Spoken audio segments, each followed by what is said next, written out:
Hi, everyone, and welcome to Book Club with Bay. I am Bay, and this is Bay. Say hi, Bay. Hi, Bay. And this is Other Bay. Say hi. Hello. And today we're talking about A Court of Wings and Ruin by Goodbye by Sarah J. Maas, the third book in the ACOWAR series. I guess like the third book. This was originally supposed to be a trilogy, to my understanding. So, yes, it's the end of the trilogy. The end of the trilogy. And woo! I'm back. The end of the trilogy. And this book, I don't know about you guys, but it felt a detail long.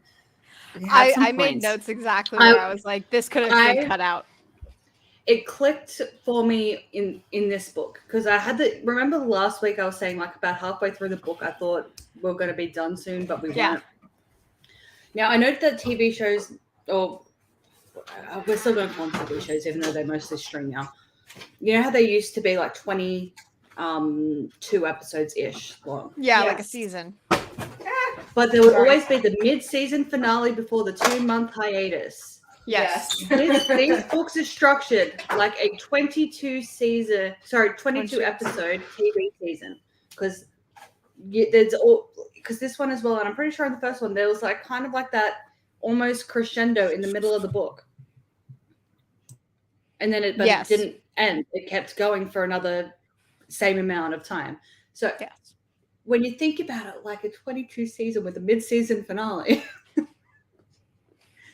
It kind of makes the structure make a lot more sense. But there are also so I think the other thing that also makes this book feel a teeny bit long is that for one thing, there's not really any angst over whether or not Reese and Feyre are gonna be together. Yeah, because that question's answered. So I mean, there's almost some angst at the end. Which is funny because do you want to know what page that happens on? Pretty close to the end. Page 666 is the page that Reese dies. That's fucking funny. But well, that's the move. 2% of the way. Like that is satanic to do that to us. Yeah, it's 92%. I knew like. I feel like even if I didn't know that is almost definitely not the end result because no shit. I feel like I still would have known that is not. I was not worried. I was not worried at all. Yeah, the first time I read it, I was like, okay, so give it a chapter and he'll be back. I was honestly annoyed because we had to sit there and deal with getting him back. I was like, fuck. Oh my god, but the voice acting was incredible. It was very good, but the first time I read it, though, the first time I read it, though, I was mad because I was like, oh no, they killed. I was like, now we're gonna have to sit there getting him back. Well, it's not long though. Longer. I know. It's literally like a half of a chapter. It is, but it's always the same amount of time that it took for her to not be dead in the first book. Yeah. But it's always the tedium of like, oh no, he's dead. Oh no, I'm so sad. And I'm like, shut up. That's one of my favorite scenes in the book. There was some excellent character development in this book, dude. Yeah. Okay, so I guess Elaine was not just there. This book, she exists. Like she did more than exist. She did. By the end, she did more than exist. I don't care. She did more than exist. This book, which makes me happy. Elaine. She's not Prim. She killed it. She did a jump over Mara's head. She and I were hanging out on Sunday. Oh, no. Well, for me, it's this way. Oh, for me, to her. But on camera, it's the other way. Am I mirrored? I'm pointing at her in real life and pointing at you on camera. I'm pointing at her on camera. You're pointing the other way. Yep. I'm sorry. I'm having an existential crisis. It's writing on your chair forwards or backwards from what you can see? Backwards. It's forwards for me. Ew! Why? Don't look at my face. Oh my god, I hate my face unmirrored. I hate my face unmirrored. I want to die looking at my face We'll go unmirrored. to your camera You're settings and fine. change it. No, well, in my Change it. settings, it has it set to mirrored. Well, it's not there. It has it set to mirrored. Whatever. It's fine. I think We'll be that I fine. look okay. Virtual background. Well, we were hanging out on we were Ooh. hanging out on Sunday, and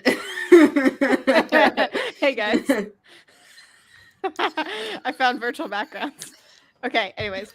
Yes, and we were like, we randomly were like, fucking hate Elaine. Who just randomly, I was like, I hate her. Look, And she was like, I agree. look, I don't have a visceral hate for her. She's not my favorite character, but she did something this book. She Okay, did. that's all I'm saying. She did. She did something. And this it's a book. badass moment. It's a badass moment. That's fine, but like most of what she does is just sit around and she's like, I'm so sad that my stupid human boyfriend is like me. Not gonna marry me Look, now, yeah. And guess what, Elaine? I'm not sad. There looked to be potential for Lucian by the end of this book, like their relationship. Oh, sweetie, just wait. No. Hashtag justice for Lucian. Because like more happens in In the next two books. a CACOWAR or whatever it's called. In the next. He fucked According to up. Silver Flames. I don't. He And an fucked up- ACOWAR. He fucked up last book and he Frost and redeemed Starlight. himself. Yes, I He know. went on a He's quest. amazing. I love him. I'll take him if Elaine won't have him. Gosh. Anyways, No, Lucian deserves happiness. And also if Elaine won't take him, they should definitely accept for the mating bond, and it should be like, oh, it was a mistake for some reason. but also And- this does answer our question of does the mating bond cause love? And it doesn't. Because Elaine's they not do. in love with Lucian. Well, they also did have that conversation in this book where Yeah, they have the long mating they bond were- conversation. yeah, she was like, but your parents and his parents and their parents, they weren't Yeah. perfect matches, but they were mates. And Yeah. she's like, Yeah, oh, they I'm have- extra super duper lucky. So Yeah. I'm glad that they had that conversation because it still gives them agency within the bond, which I But like. also, why would SJM make them mates if she was to have them not end up together? So that's also why I'm confused. But she's Well, done there's- it. there's She's two done more it books. off There's two more screen books. before. Yeah, that we don't have yet, and I assume one of them's about Lucian / Elaine, Oh, and I know the did other one's you about guys- Azriel. On that artwork Insta, did you guys see the one of Ianthe? No. No, I did not. Let me share. Yes, text it. this. I would like to talk about my rating for this book. Oh yeah, Um, sorry. It's a very solid, from me, 3.5 to 4 stars until you get to the final battle. Then it's 1,000,000 stars. And don't look at me because I'm crying in a corner somewhere because the last part of that book is some of the best shit I've ever read in my life. Ooh, okay. She's a stunner. Well, of course she is. She You know what? seduces That's High how I Lords for a living. imagine like Aphrodite looks. Yeah, same. Dude, this Oh. girl is so good. Oh my god, did she draw Yeah. Valaris? Yes, we've also got a. I was looking for a. I haven't been like reading beyond the name description, so I've got Yeah. no idea because half of these also because I'm like there might be spoilers in here for A me, lot so of I've been these are from avoiding other those. books. I'll go ahead and tell you. Yeah, but a these are lot from of other them. books. But her one of she did one of Tamlin, and she's like, I feel like we hated Tamlin so much in the later books, we sometimes forget that we really, really He's He's He's that we supposed li- to be how like much we liked him really hot. in the first one. Yeah. This is her Tamlin. Ooh. He's got a nice jaw, I will say that. Oh yeah, like Tamlin's supposed to be really, really good looking.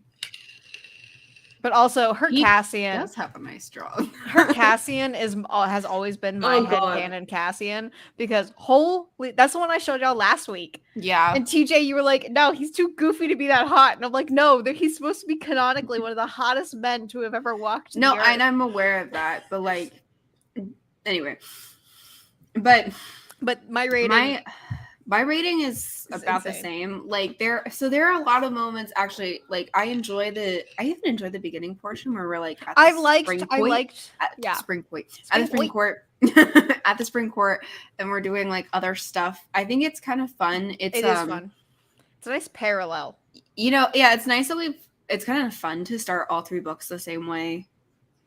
Oh, where we're always like back at the spring court. I never noticed that. It's kind of fun. It feels like coming home, and like all 3 times it's different. I love that. And it's fun. Also, it doesn't overstay its welcome.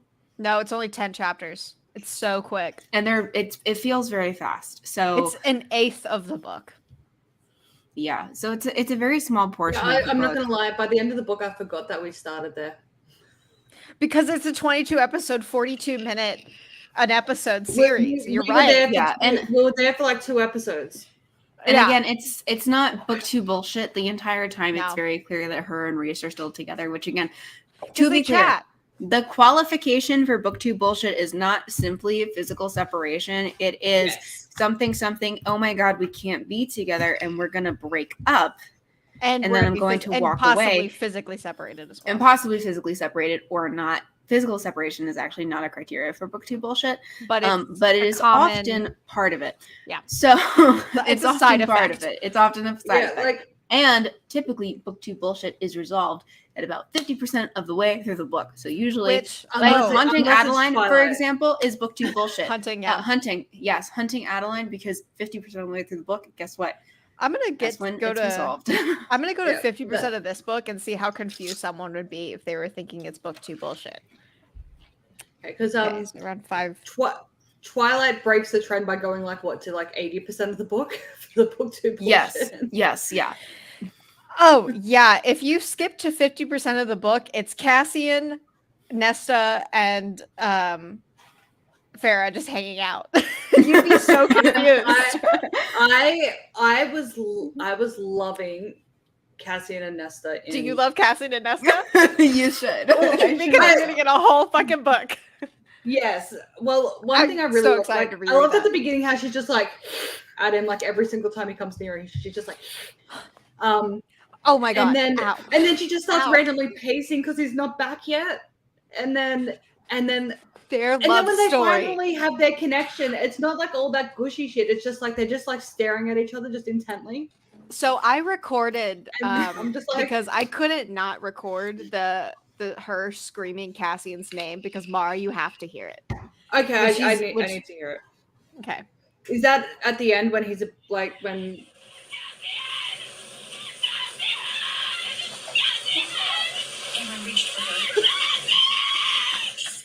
When I tell you, I cried like a bitch. Yes, I'm filling up a little bit. Oh my God! I didn't listen to the dramatized. Oh my fucking God, that's it. Okay, it's really that's how hard it goes. They are going to break me.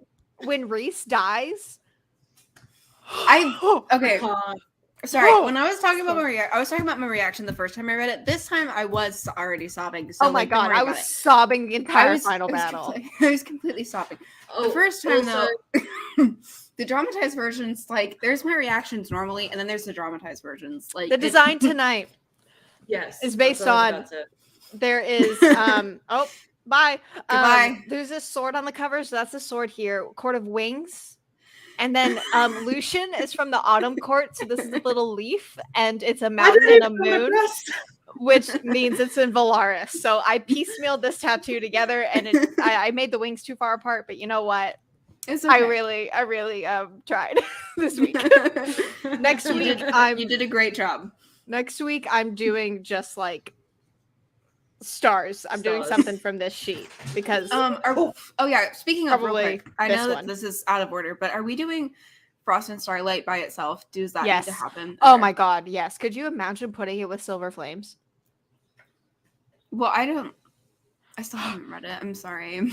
Oh, well, so Frost and Starlight, I'm a few chapters in, and let me see how many. Because I've heard that it's just like it's basically just like fan fiction, and then it's like the Christmas tiny little bit of setup you actually need for Silver Flames. So that's why I was wondering, like, do we actually need to do this? Is 2 chapters of notes.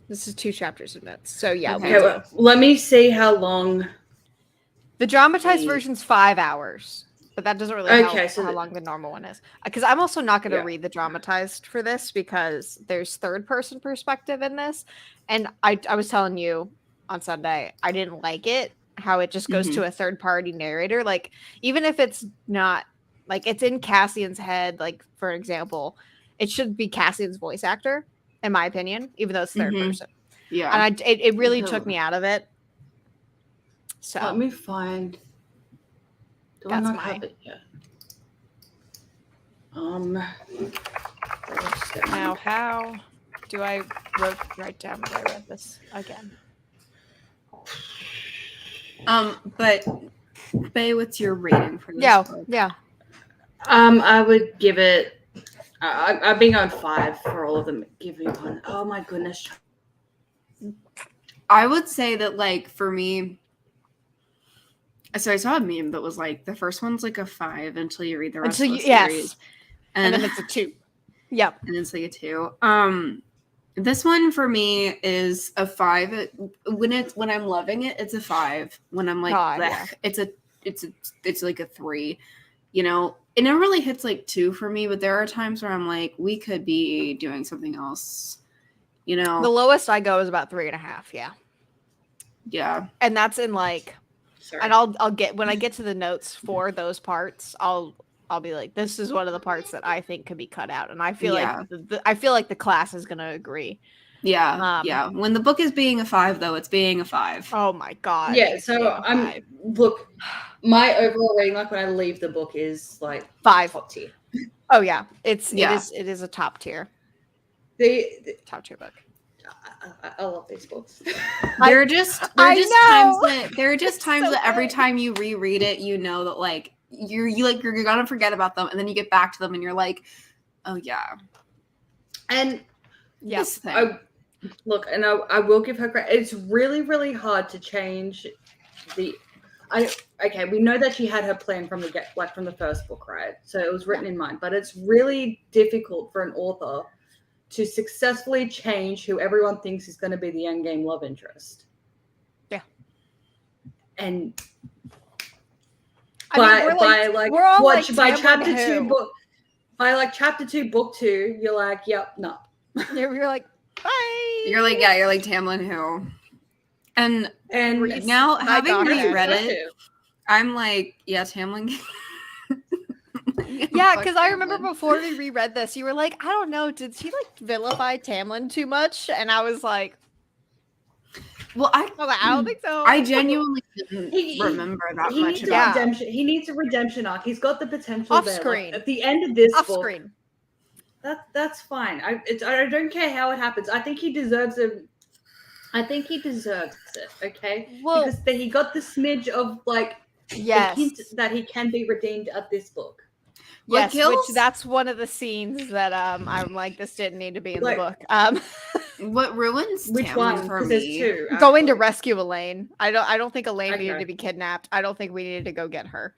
I don't think that I agree completely. That all goodbye. In this one, his 2 redemption things is like when he gives like the wind so she can fly away because her wings are shit. Yeah. And the second one was when he attacks the puppies. No.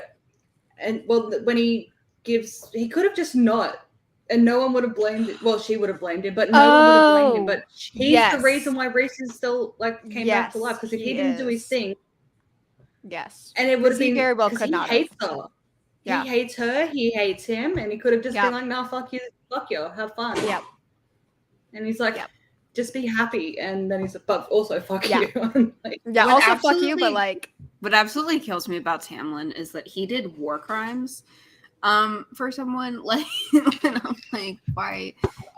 Like, to get her back, you know? Villain in the story hasn't, though. But not in a good way. But not in a good way. He's like, he's like, I'm gonna ally with this guy race and and just sell everybody out, and it's gonna be great, and you're gonna love it, and nobody's having fun. But not even Tamlin. I do question though. Because if Feyre still did love him, then then if his actions had been exactly the same the whole way through, but she still loved him, we would be a lot more forgiving of him doing all the bad stuff that he's done. Yeah. 100%. It's literally because Feyre loves Reese that we don't. 100%. 100%. And he's blonde. But There's also that. Tamlin, read the fucking room. But he needs to accept, but he doesn't. Why am I blurry? I swear this side is the curse side. Because when Abby's over here, she's always blurry. I'm too bright and I'm blurry and. Is there any other plot? Yeah, okay. So we begin. Which part? Like, there's so much plot. I forgot how much happened in this book, so I forgot that she starts in spring. Sweeties, I got notes. We're good. I know. And thank Christ for you, especially with these books, because we... Oh my God, we're never going to finish. Yes, we are. Oh, no. Technically, this is shorter than the last book. My notes are shorter, technically, even though the book's longer. Okay, so... There's a prologue, Reese staring at dead bodies 500 years ago. It literally does not care about matter. anything to do with Reese's head. Can we just real quick? I don't care. So I know that you're in Reese's head a lot more in Frost and Starlight. And he suffers from male main character syndrome, where he's like just thinking about puss all the time. Like when we started reading Titan. And Frost and Starlight's my least favorite by far. You know how when we started reading Titan and we were in Seth's head for the first time? It's like that. Yes. I hate it. Yeah, I understand. I know that men typically do think about it more than we do. Apparently, but I don't think it's like, oh, she's pretty, I'd love to stick my dick in that and rah, and then go into full graphic internal monologue about everything he's going to do. I don't think that's how a man's internal monologue typically goes every time he sees someone above a 5. I don't know. But I guess in the grand scheme of things, they're still newly mated. So...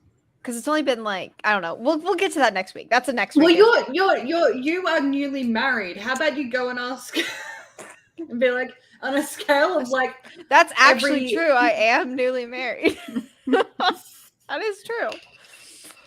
So, yeah, I know. I don't think so. I'm sure he loves you and wants to bang you. Yeah, sure. Yeah, right. However, I don't think he just looks at you right now and goes, "Oh yeah." The things I would do to her right now. I mean, but maybe he does. I don't know. Maybe he does. He apparently thinks I'm pretty, so you know. Maybe he likes the tattoos on your forehead every week. He always. So it's so funny because I don't take them off before I go to sleep. I just leave them on my forehead. So in the morning, the first thing he sees is me with the tattoos on my forehead from the night before. Because I love myself. Anyways, okay. She's painting in the spring court. Tampon and Lucian are here. Ianthe is coming over. Lucian is, because she's here and she's alive. I am so pleased with everything that happens to her. Yeah, with the Ianthe scene. Oh, I'm dreading the dramatized version of that scene though. Does it sound as awful as I would imagine? It's good. No, it's also good. She mentions the squelching sounds. Did they put the squelching sounds in? I don't recollect, but also it's been like over a week since I listened. No, to it. I listened to it yesterday. No. I listened to that part yesterday morning. So Tamlin, they did not. So Ianthe's here. Lucian is hella sus about Feyre. He's like, I can tell this bitch is lying. So yeah. He also doesn't trust Ianthe, but Tamlin does. We find out that Jurian is coming here tomorrow. He's here. He comes with the prince and princess of Hybern. Jurian is being his, usual chaotic self, aka Silas. He is also Silas. He is literally Silas. Coming to be his chaotic we were self. talking about like the similarities between this and Vampire Diaries. I was like, Jurian reminds me of like the originals and kind of like Silas, where it's like, where it's like, hey bud, what I've you been doing? in a coffin for 1,000 and he's like, years. I've been in a box for a long time, and I just feel like causing chaos. And he's like, hey, so it's like against the law now. Like we have different social norms. He's like, I don't care. Yeah. I'm going to do it this way. That's Urian. Yeah. Also, everyone thinks he's mad, like insane. Farah thinks he's insane. That's very important to know. And the canon at this point is he wants to he wants to find Miriam and Draken. Yeah. He wants to find Miriam and Draken and kill them out of revenge. Yeah. And he's making a big stink about it. Making a very big stink about it. The prince and princess are trying to get into Lucian and Tamlin's minds, but Farah blocks them because they're also Daemonti. I think that's how you say it, Daemonti. Yeah. Yes. Yeah. Meaning just mind readers. So she blocks them, and that's what she's doing this entire time that the prince and princess are here. She's putting up mental blocks. Everyone in the fucking castle. So everyone except for Tamlin goes to visit the holes in the walls because Jurian wants to see that. Because their first goal is Jurian and Hybern is to drop the wall. She and Lucian walk off, and he's like, "Stop plotting. I know you're fucking lying, bitch." And he then bless you. Lucian then talks about it's Midnight Sun from Lucian's perspective now. Where Lucian talks about what it was like for him after she left and how Tamlin was just fucking angry and inconsolable. Yeah. I love him. He's my favorite. Ianthe is like, let's plan a party, whatever. More Lucian bonding. There's a lot of Lucian bonding here. Because she's trying to make Tamlin think that her and Lucian are fucking. Yeah.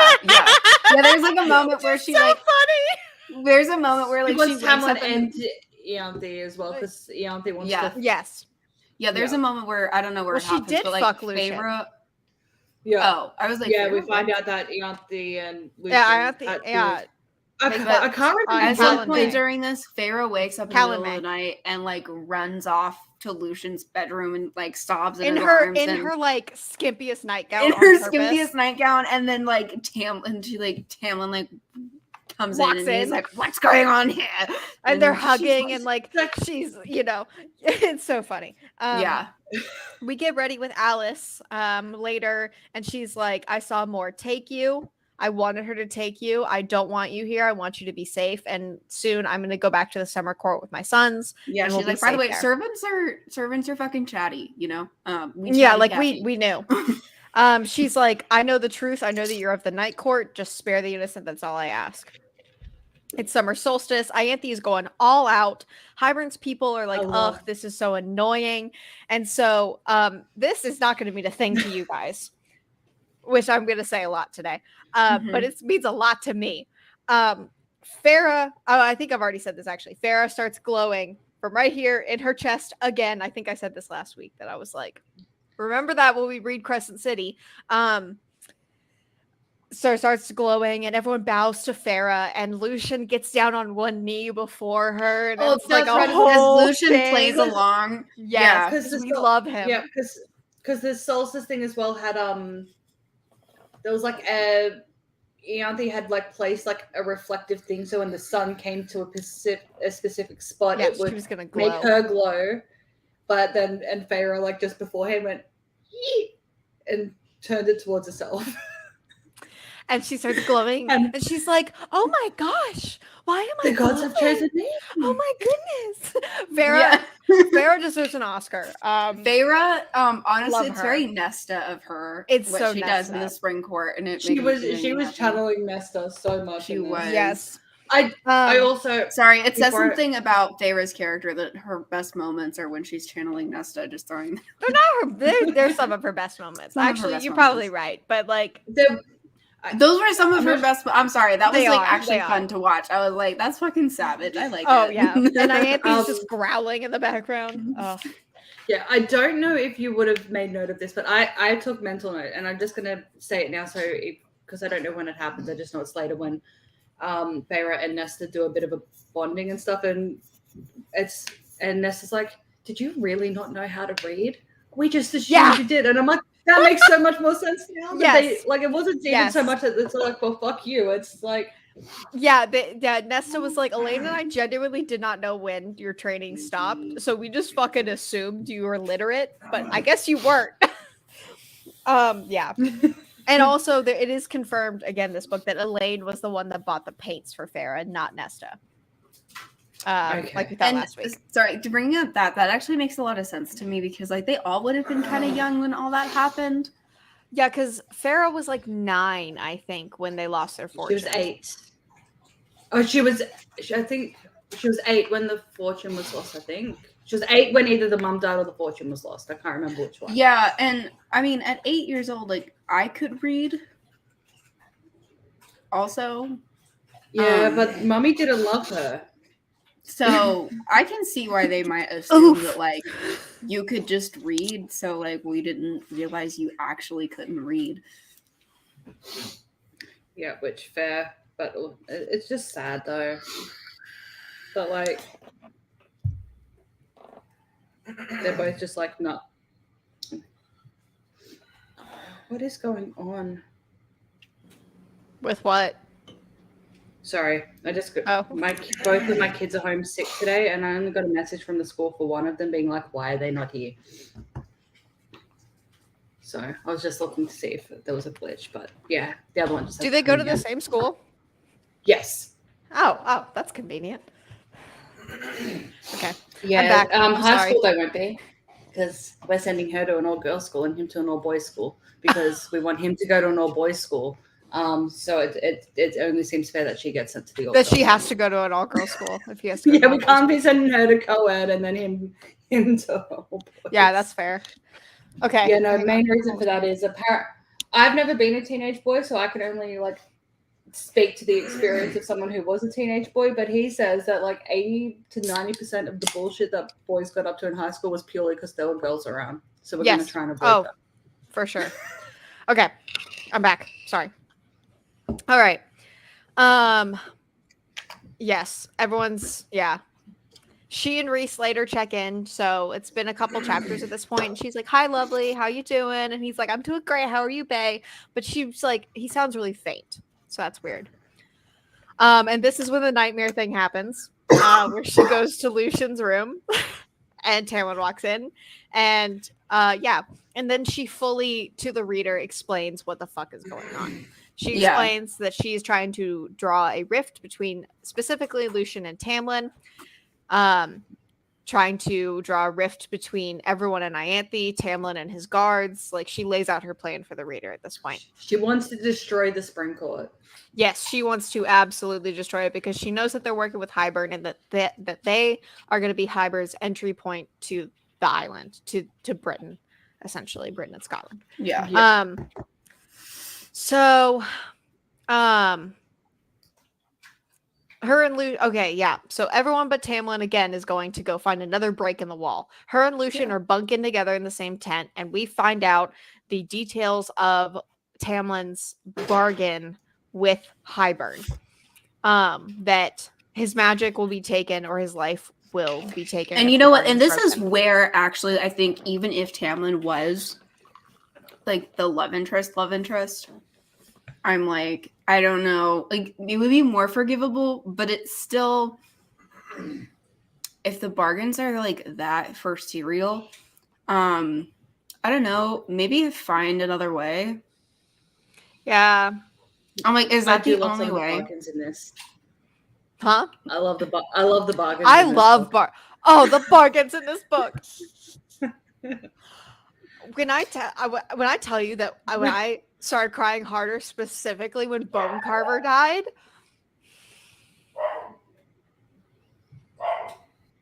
I cannot still. The Bone Carver is one of my favorite characters.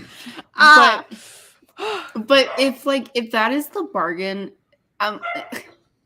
because also, I don't know, I feel like if she really wanted to, like, you couldn't have knocked or something. Yeah. You couldn't have been like, hey.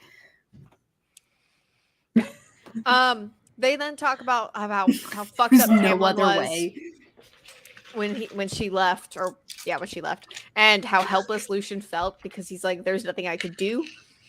I was searching for you and whatever." And then they're like, "We hate Hybern. Hybern fucking sucks." They run into some humans seeking refuge. Farah's like, "You'll die if you come here." The children of the blessed, like the religious people. Yes, that worship the High Fae. They flee. She makes a thought in their mind to ward as many humans as possible and to flee the continent. And I do love as well, like, because when she told them, she didn't tell them to flee. She just like she put images of it, literally everything that is going to happen to them if they come. Yes, in her head, in their heads. And then Jurian pulls her for a chat. He talks about how everything he did was for Miriam. And he's like, you forget that I knew Reese 500 years ago. I know he's actually a good guy. So you saying that he tortured you and he was so bad to you, I know that's not true. Which is like a little whoops that Farrah didn't plan for. Yeah. And he's like, I know you're here as a spy. Yeah, because like I think the way he describes Reese as well is like, of everyone, he is the best man or something. Like I can't remember exactly what it was, but he's like, out of every fae I've ever freaking met, it's like Reese. apex goals. Yeah, Reese is like the best. I could window that because I'm still too bright. The next morning, the hybrid prince and princess killed the children of the blessed. They don't just kill them either. They atrocious, like they mutilate. They do war crimes. Torture. Yeah, they war crime. So Lucian and Farrah are like, what if we war crimed back? So they do. They send the bog after them. And I love how like we don't see it. We just like it goes. They're just like, let's do a thing, and they're like, okay, and then it cuts to like Tamlin being like, how could you? Like, you fucking children, you stupid babies. Which I love that scene. And listening to that in like the dramatized version, like, because it just so cuts to Tamlin losing his shit. Yeah, it's just Tamlin being like, you fucking children. What the fuck were you thinking? And they're like, who? Like, we? And like, that's another very much like TV show transition, and I love it. Yes, I loved it. So they sent the bog after them, and Farrah gets pissed off and is like, you hoard us to Highburn. And he broom explodes, as he always does. She doesn't shield herself on purpose this time, so he hurts her. And Lucian's there, and then she later does not glamour herself to show how much he hurt her. She actively presents, because she's got healing magic from... Who's the healing magic from? I think it's Day. It's Lucian's dad. Winter. Yes, Winter. Yes. Oh, Dawn. It is... Is it Dawn? No, it is Dawn. Dawn. It's Hellion, Dawn. Isn't it? Helion? It's Dawn. Yeah. Yes, Dawn. Dawn.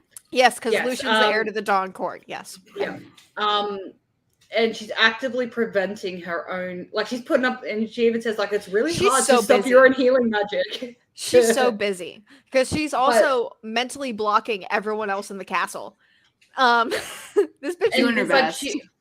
But during this as well, she does note, and we find out why later, but she does note that even with... Because Fae heal faster than humans and everything. She's like, even without my healing powers, my wounds should be healing faster than what they are, and they're not. Yes. And that's the first little tidbit we get, that something is amiss. Well, also the fact that Reese, whenever they talk, he feels like he's whispering to her or like talking in another room. Yes, true. Yeah. And so she fake cries. Lucian escorts her out very publicly for all the castle to see. She and Reese chat, and he's like, "Are you okay?" And she's like, "Yeah, like it's really not that bad. I'm just playing it up, you know." And he's like, "Okay, I love you. Come home soon." And she's like, "I love you too. I will." It's very cute. She makes a show of her injuries. Lucian is obviously fucking pissed at Tamlin, and it's so great. Ianthe is trying to make a power play at the same time by rescuing them from a Naga attack that she set herself. The whole thing. Farrah gets the guard to admit that Ianthe caused the attack. Tamlin sides with Ianthe over the guards that have been loyal to him for decades that he sent across the wall to die. Yep. You know, meanwhile, like in the first book, like how the whole thing started. Yeah. Meanwhile, Farrah is very publicly in public. Like, I believe you. Story. Yes, I believe you. I will hear your story. And then she stays to heal their wounds. So she's creating a rift between Tamlin's army and him. Really good job. Too good of a job. Sure everyone sees her do everything. Yes. Everyone in the Spring Court plus the Highburn gang are going to the next hole in the wall. She tries to get info from the prince and princess about their allies. She learns that they have an army of 200,000. She's eating an apple in this scene, and it's very important. Now she's ready to go home. Now she knows who their allies are. She knows how many people are in their army. She's planted false memories. She is ready to fucking go. So she begins to escape, but overhears Lucian and Ianthe. Ianthe is trying to seduce him and has him like chained to a tree. Really? She's trying to seduce him. He's saying, "Please no, leave me alone." And she's like, "But it's fun. Let's play." Okay, she's about to rape him. He's chained to a tree. Yeah, she's about to rape him. Yeah, that's a more accurate description. Yeah, she has him cuffed with anti-magic cuffs. And Feyre's like, "Look, I could just leave him the same way he left me." And she's like, "But I fucking can't." Yeah, because I love him, so I'm not gonna leave him. So she goes into Ianthe's head, infiltrates her mind, and makes Ianthe smash her own hand to bits. Very badass. And actively magics her to prevent her from fixing it. Yes, like she can't fix it. I think she can get it healed, but not the scars. And she's also been like, "You will never touch a person again unless they consent." Unless they consent. Blah, blah, no, unless they initiate. Oh, that's right. Unless they initiate. It's not enough to just consent. And not even enough to enthusiastically consent. They have to initiate it. So then the prince and princess show up. They reveal that they were ahead of her the whole time, and they put Faebane in her system. And the apple she just ate was out of Faebane. That's why her and Lucian, or not her and Reese were so distant. All that. They fight, and now her magic's gone. Yes, they fight the old-fashioned way. Lucian helps. They're dead, and then Lucian's like, "I'm coming with you to the Night Court. My mate's there. I want to go there." There's nothing. And at this point, also, by the way, Yeah. Lucian doesn't really believe that Elena's super well cared for. Yes, because he still thinks that the Night Court is doing him the Court of Nightmares. Yes, he's still like Court of Nightmares is the Night Court.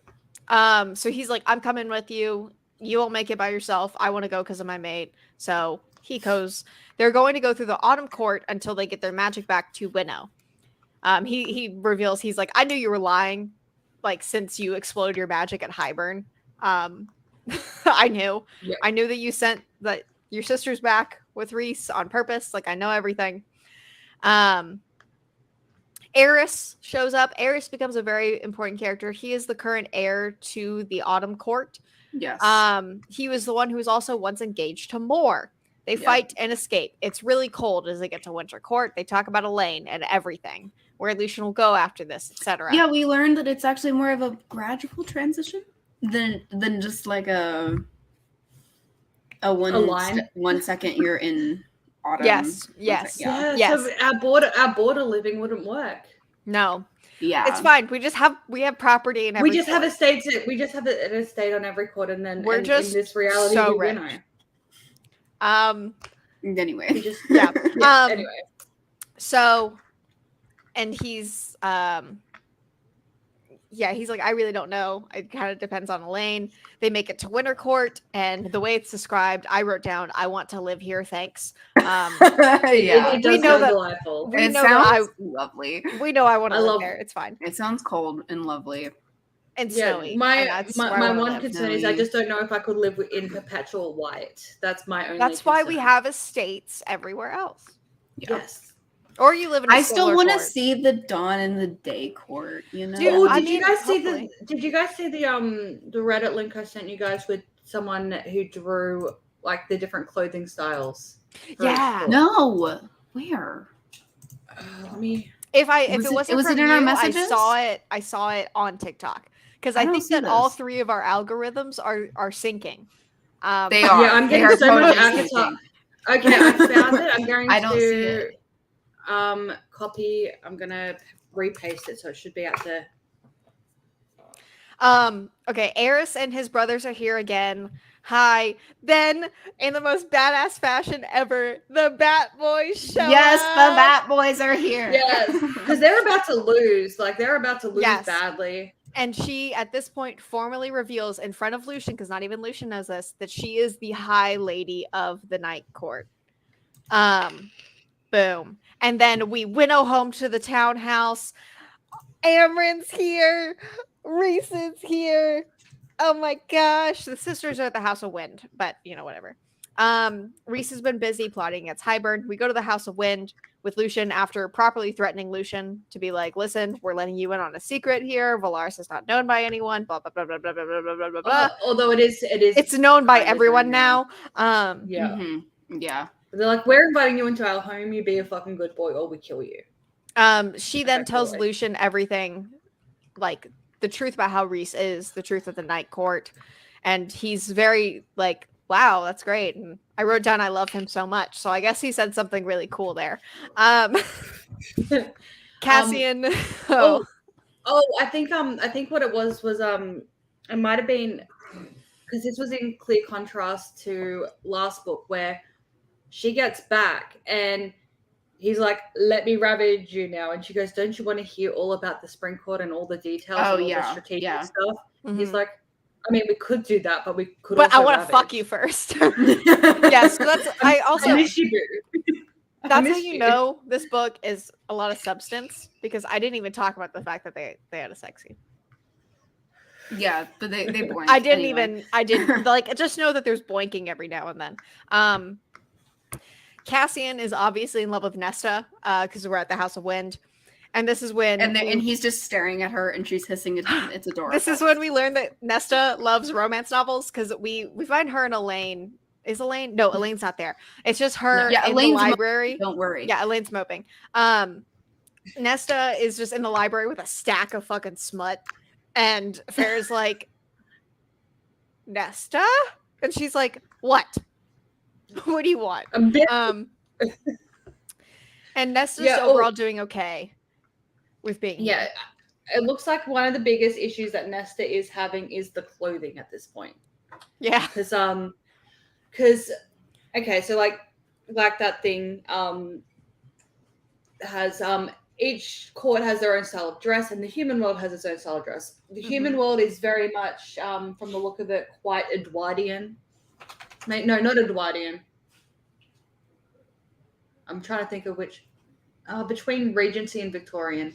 In their style of dress, very peasant dresses, all that quite modest, etc., etc. Whereas Night Court, on the other hand, everyone looks like a seductress. And fucking yeah, they do. The hell don't get cold, okay? Hang on, TJ. The Night Court is just a more tame version of Silverwing. Changed my mind. It is. Yeah, it is. Anyways, yes. And so she's never worn pants before. Yeah, so like Nesta and Elaine are still very much dressing in more human style clothing. In terms of like it's long sleeved, no sheer, floor length, no slits. Like it's just their dresses. Yeah. Elaine. So they go see Elaine in her room. She's horribly depressed. She's a wreck. Lucian like creeps behind, and Farrah sees that he's there, and it's just so sad. Because one of the rules he had was leave her the fuck alone. Yeah, like don't unless she seeks you out, don't talk to the sisters at all. And Nessa's like, I'll cut you.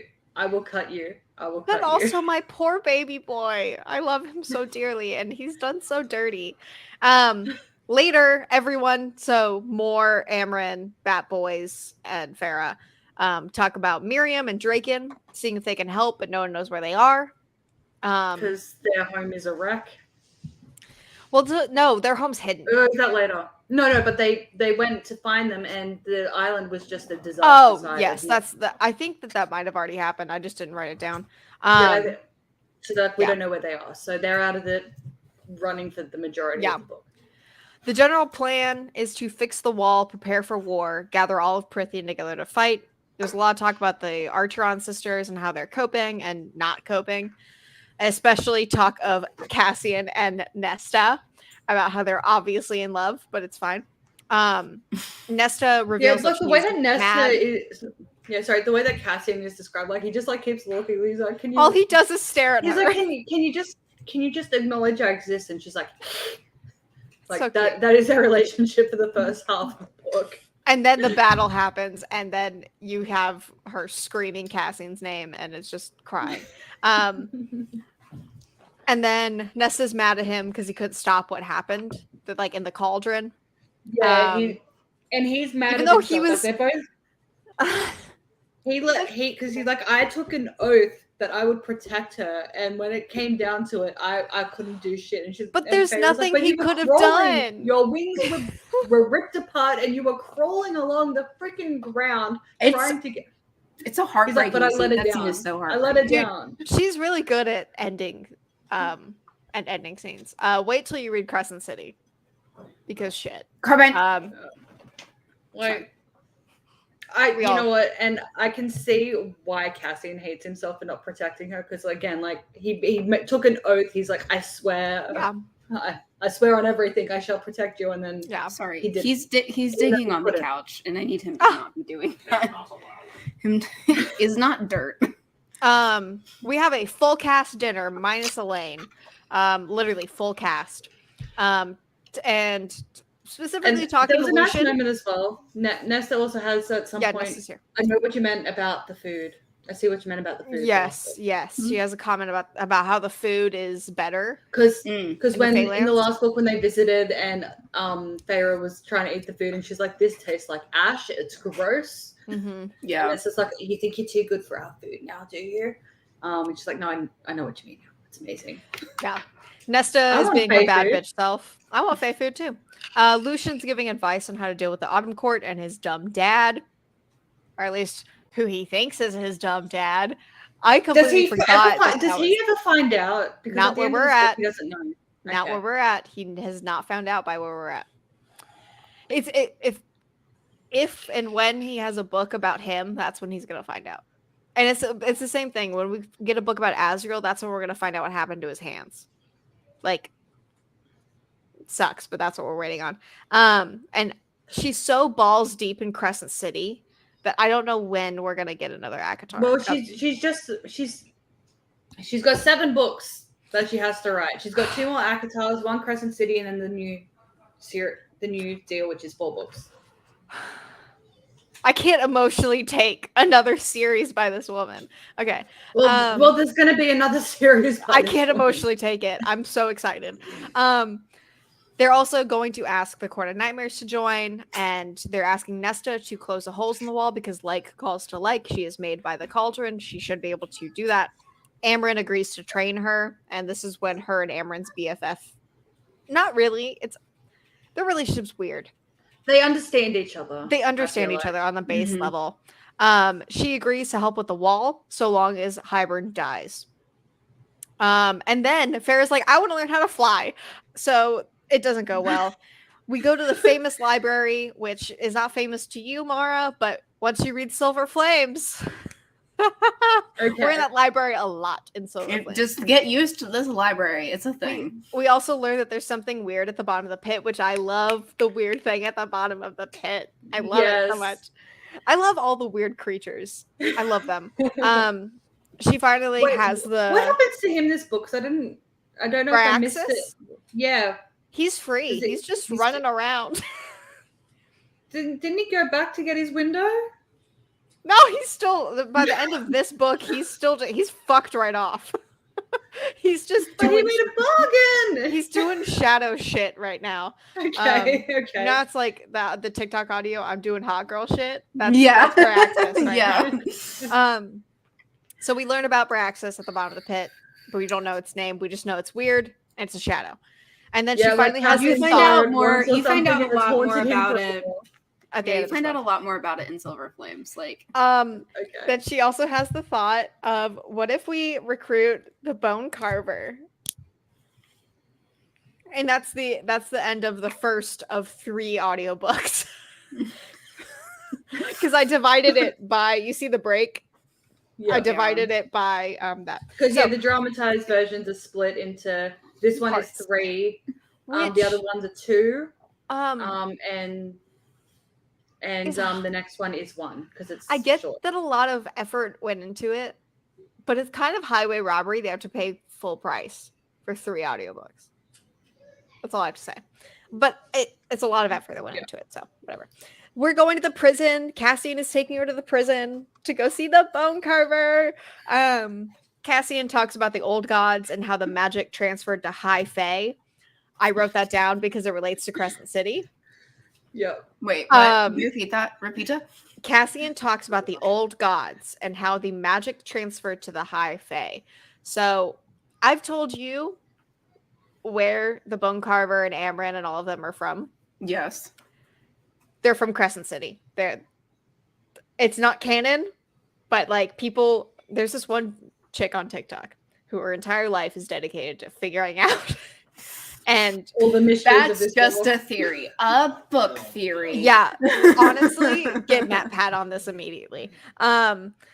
And Bryaxis, I think, is one of them as well. Do you think if we send Matt Pat all of the Sarah J. Maas books, he'll start a book theory channel? I think he might. What if we just sent him our streams? So it's like we've already done so much work. We send him the TikToks. I don't. You know also, what? I don't feel like bookmarked- our streams are actually that useful for like No. figuring out. I bookmarked you need so many you need the TikToks. minute details and references that are not found in these. I've bookmarked so many TikToks that are Throne of Glass, Crescent City, ACOWAR like crossovers for when y'all finally read the other series, so I can send them to you guys and talk about it. What the question is though, what series are we going to do next? While I'm thinking of it. I think So- Crescent City because there's only two. Because there's only two. part of me wants to do That's my Crescent City vote. 'cause there's only two, but then there's going to be a third one, and I'm like, should we just wait till that one comes out? No, Mara, no, we have to do that one next. Well, yeah, I know, but my brain- she I knows don't why. know My what brain y'all are hates doing. half-finished series. That's what. She that's knows my why. issue. No, I don't Sophie know. knows why we have to. I do it don't next. know. Look, I don't know what y'all are doing next, but I know what I'm doing next, and it's my channel. Okay, so. we'll do. Okay. Oh my I god, yeah, we understand. have to do that one next. Because also, Yeah. Throne of Glass is also. Really It's like 9 books, 8 books. Yeah, I'm not waiting 9 books to read Crescent City. Shush. No, Like- you have to. We have That to do makes Crescent City sense. next.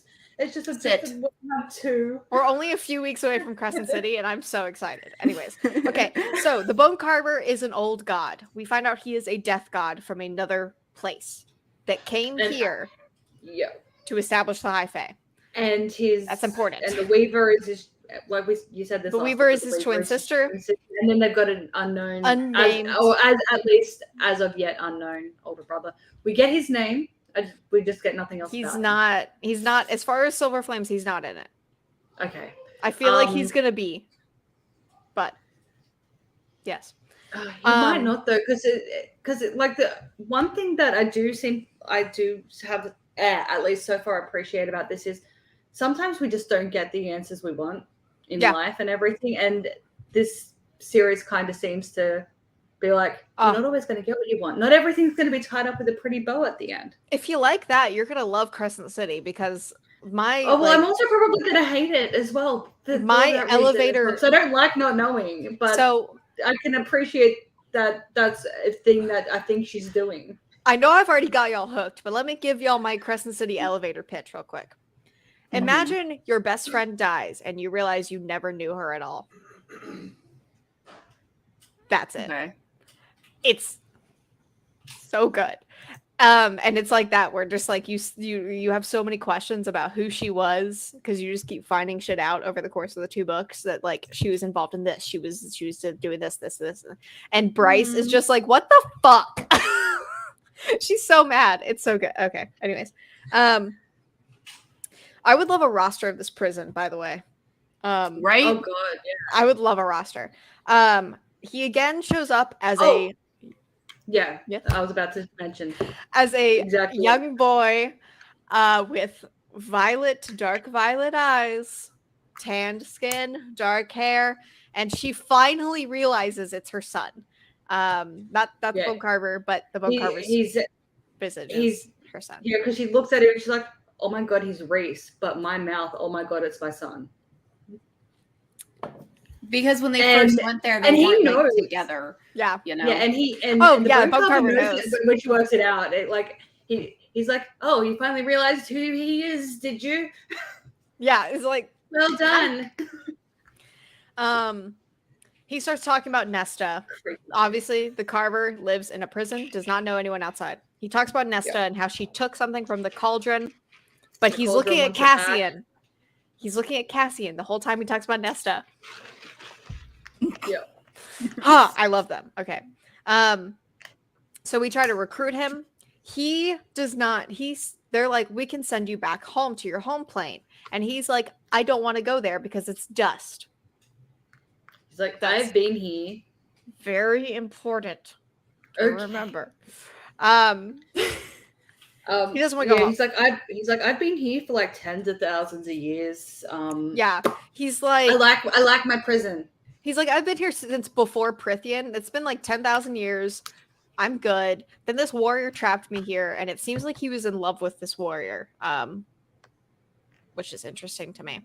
And like, then I've got he's a sister, like, I've got a brother. They want to kill me. yeah, he's like, I'm hiding here from I'm good in them. my prison. We're death gods. I'm forgotten, and I'd like to stay that way. And she's like, you're not even going to consider my offer. And he's like, no, fuck you, but I love you. But no, yeah, I'm not gonna. Oh, also, yeah, he's like, love the chats, but love the energy, but no. Yeah, after him and his sister died, I read their wiki pages, right? Because I'm like, well, I'm good now. Like, I can read their wiki pages. We're dead. And the saddest thing is at the end of his wiki page, it's something like, and he dies a hero without anyone ever knowing his true name. Yeah, that's the thing is we know. And I'm like, that is the saddest thing I've read we today. We know Brax's I mean, it's true morning. name, and we know Weaver's name, but we never know Von Carver's name. It's so sad. So, and then he tells him about the Ouroboros mirror, and he's like, bring me this mirror, and I'll help you. Mm-hmm. So, and it's like, but oh no, we find out about the mirror later. Yeah, we find out about the mirror later.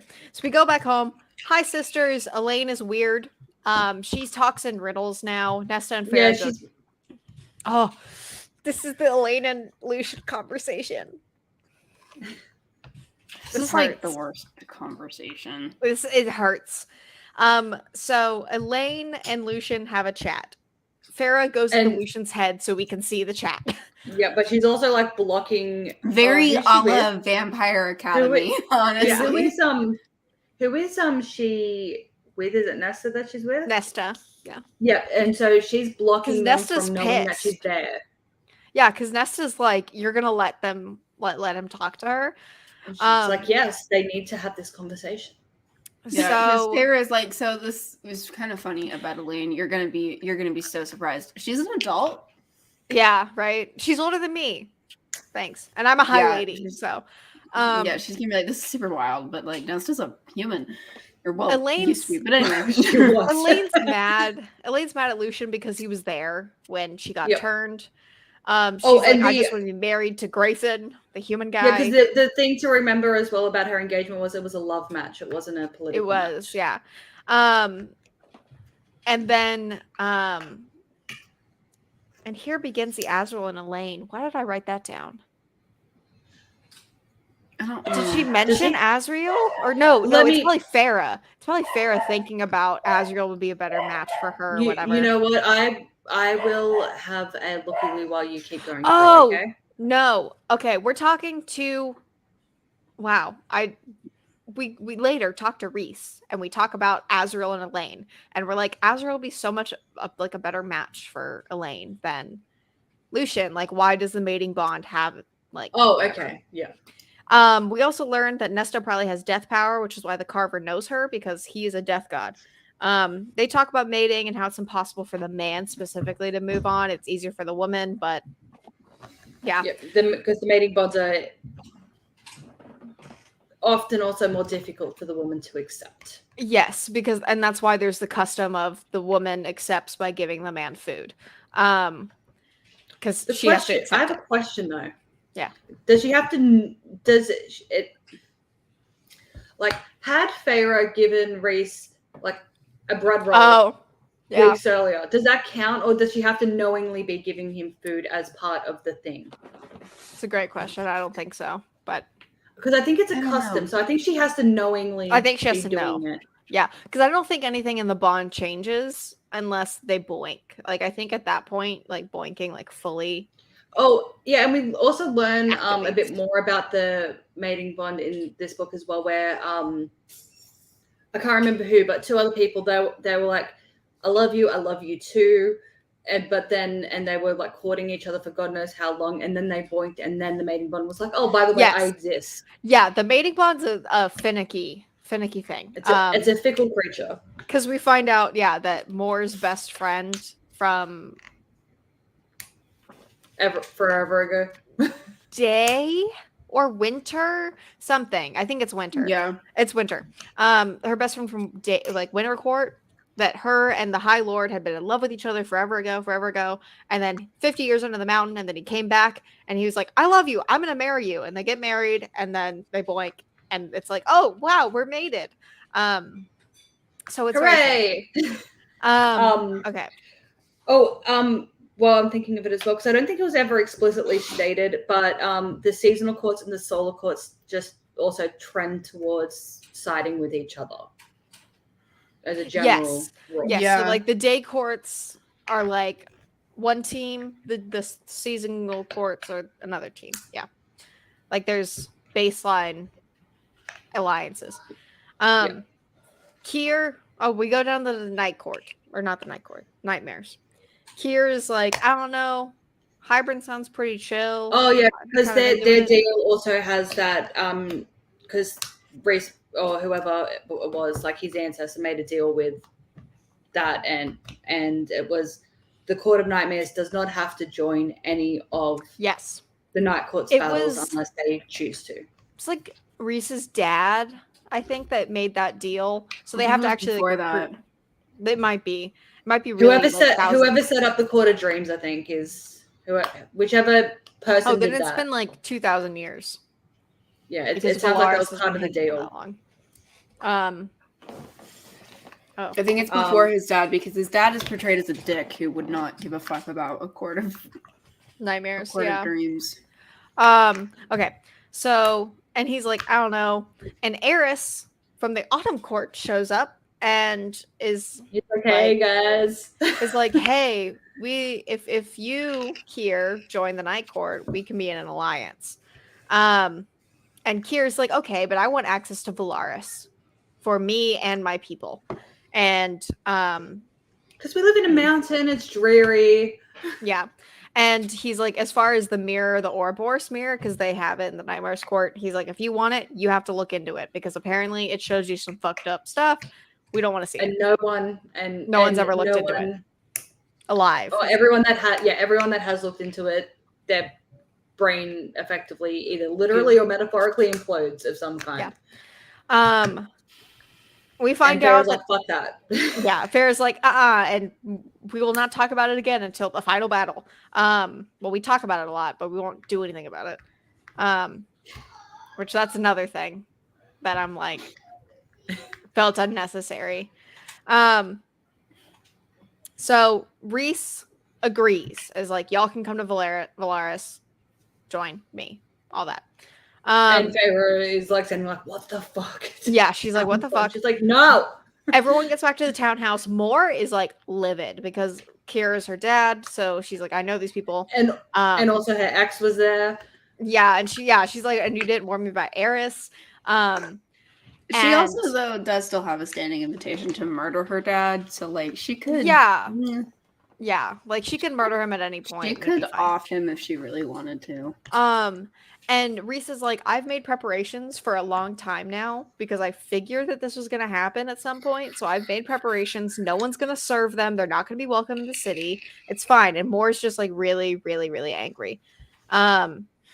Which fair. And then Amryn finds out that they went to the that they went to the prison and that they're going to free the bone carver. And Amryn's like really pissed off about that. Because she's like, if you had told me, I would have told you you can't even leave the prison in your own body, because I had to bind myself to a different body in order to leave, so that the prison didn't recognize me anymore. I love this as well, because they're like, well, tell us how you got out. And she's like, I can't do that because the walls have ears and they'll spin stories, and I am free and I don't want anyone remembering that I should be there. Yeah, and exactly. So Feyre does a thing and she like blocks. She's like, we're in a bubble and nothing shall escape the bubble. Yeah. And it leads to a funny moment for me. So they would have to. Oh, and everyone, and she's like, "What the fuck is going on?" And they're all like, but they would have to make the carver Fae in order for him to leave. So we find out who bound Amryn into something other than herself, and it was Amryn. And she's like, "I'm sick of being in a prison. I'm leaving." And Amryn also reveals that if she turned back into her real self, she likely would not remember any of them and just murder everyone. Yeah, because she's like, "Cause I gave zero shits about fucking anything." I want to Google, because I have not done this. What is Amryn's real her true form? Yeah, what does she look like? Because there's like fan art of Reese's like beast form. Ooh. Okay, but there's like no there's no full consistent. Well, that's awful. That first one that I brought up, I'm like, that looks atrocious. Because when we this one's cool. Because we don't get enough description, because the book does describe what she looks like, but they only give her 2 characteristics. And when we get there, I'll talk about it. Yeah, that's the one that I guess is like mine. I like the look of that. I thought mentally that she was a dragon, and she's just not. Well, it goes, Amryn is a dragon, a theory. Yeah. And that. Elaine is being cryptic. That's right. She was a Amryn. That kind of describes Elaine for the majority of this book. She's being cryptic. She's not being cryptic. She's just being sad.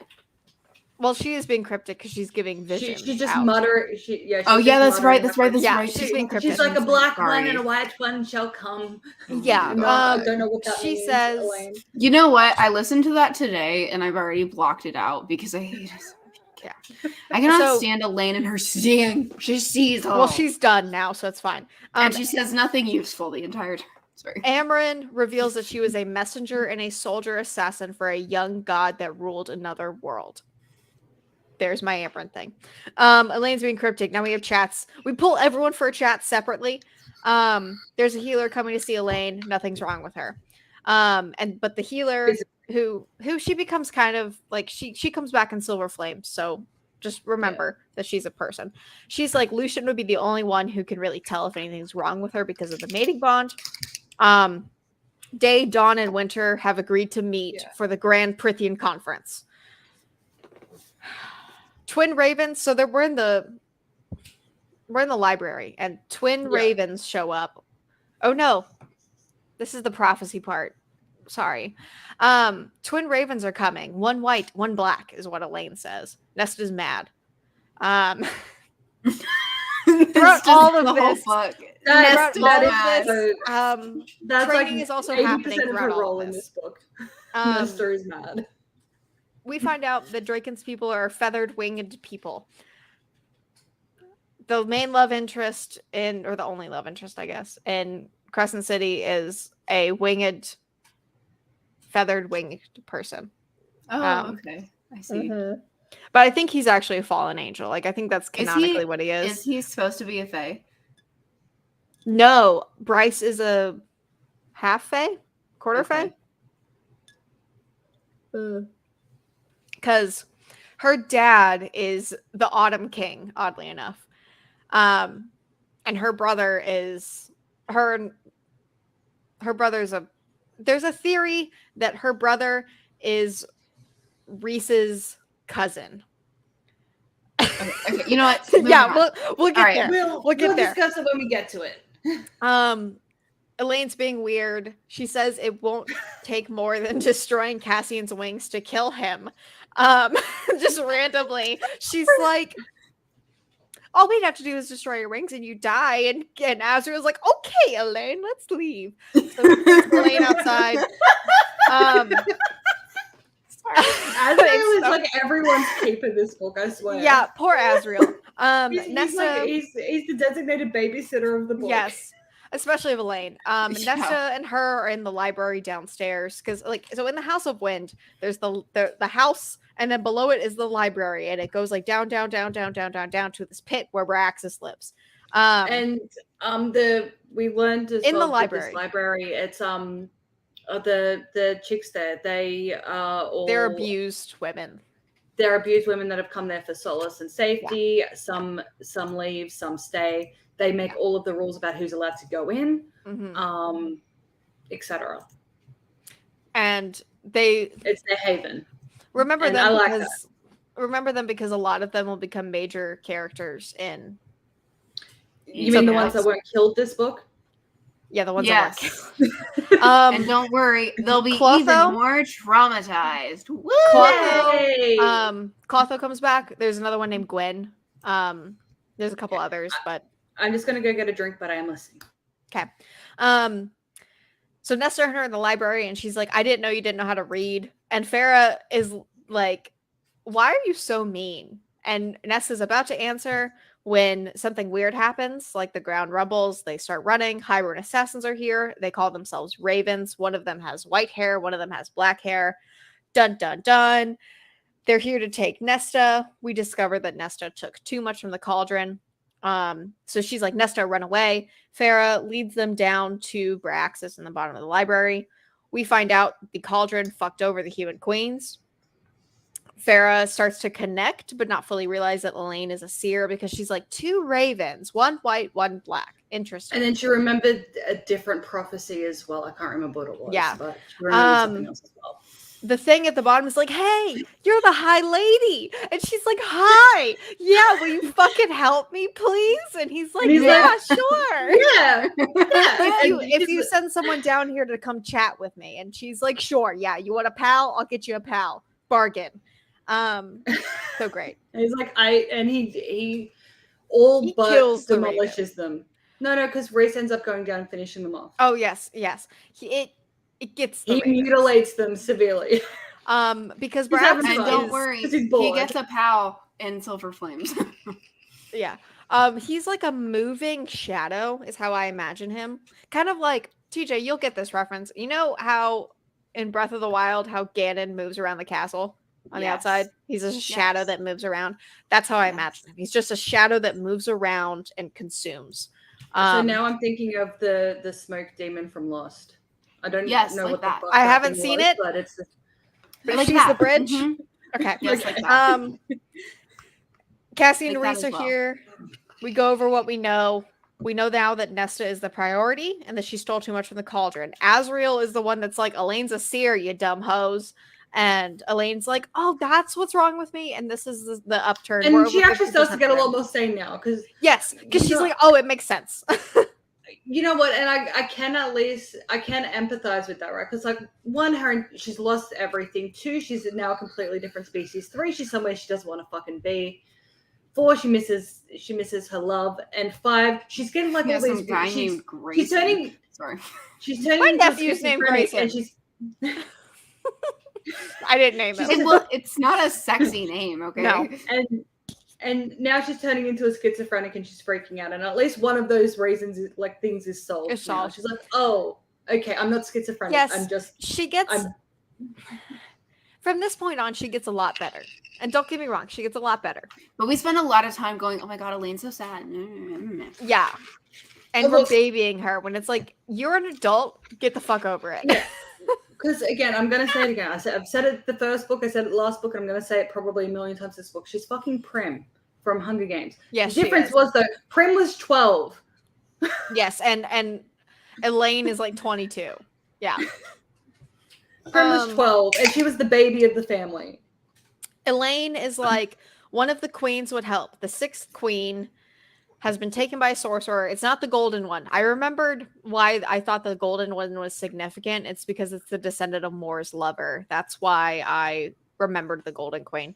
But this queen's been taken by a sorcerer. Her name is Vassa.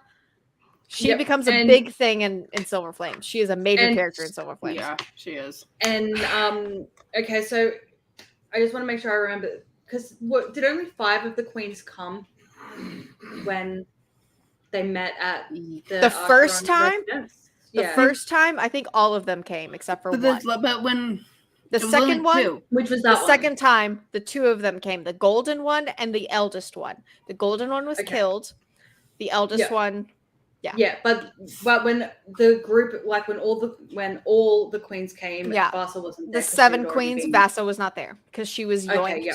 And she is a Yep. firebird by day. She has the Fiona from Shrek. She's a cursed. phoenix, okay? She's except she's a phoenix instead of an ogre, which is lovely. Yes. And it's opposite, but where she's in the daytime a bird. Yeah. so she's like the Swan Princess then. Yeah, But, like she's phoenixes. essentially bargained. She's a human, but she's bargained to the sorcerer where she has to go back to the lake, and that's just important. Yeah, she's on the continent. She's in France near a lake. And the Golden Queen wasn't 100% a bro. She just wasn't pleased that it wasn't going. They weren't manipulating the way she wanted to manipulate, which was why she was acting like a bro last book. More is like, we should get this queen because she's still a queen, even if she's captured, and everyone's like, no. But then Lucian's like, I'll get the 7th or the 6th queen. We're like, okay, we're like, love you, goodbye, have a good time. And then we don't see him till the end. Yeah. Oh my god. The end of this book. Hybern starts attacking Summer Court. So many redemption arcs this book. I can swear. But it does just feel like she was like, I don't know what to do with him. I'm just gonna. Honestly, sometimes that's what you got to do. I don't know what to do with him. You know what? Do another continent. Send him on a quest. You know what? There was enough. Lucian this book's long enough in the first part of this book. Yeah. That I'm glad that we didn't have to deal with that anymore. But until like the very end, it was a lot. Because like he's following her around like a lost fucking puppy. This book. Well, I know, and it's hiding behind corners because she doesn't want to see him. I love him. Poor thing. He's just a poor thing. That's a lot, though. So we find out from Amryn that Hybern is attacking Adriata, the Summer Court, and we find out because Prince Varian sent her the message because they're dating. She does not reveal that they're dating, but we know that they're dating. I forgot that this happened entirely, that we had this whole battle. I don't know. So many battles. I don't know if this was necessary. I don't know if this was necessary. I'm not gonna lie. Could have happened off screen. I think a big part of it was to show a battle, I guess. Well, 1, to show a battle, but 2, to show the danger that they put themselves in to save the court that had blood rubies out in them. So then that way to explain why the Lord's like, look, I fucking hate you, but I guess I don't hate you anymore. Okay, it's fine, and no more blood rubies. Yeah, because they're the only court that goes to hell, and they win the battle. Also, there's so much of this in this book. A thing, real quick. The Summer Court is like other. So there's the Spring Court, and like they were gonna. So Hybern is Ireland. Okay, I'm gonna get another drink real quick. Hybern's Ireland. The Summer Court's on the west side of the Uck. Okay. Yeah. It's like England. It's like splitting Wales in half. Okay. Yeah. So they're like, other than like the Spring Court, they're like the closest thing to Ireland / Hybern. Yeah. So, you know, the Irish are coming.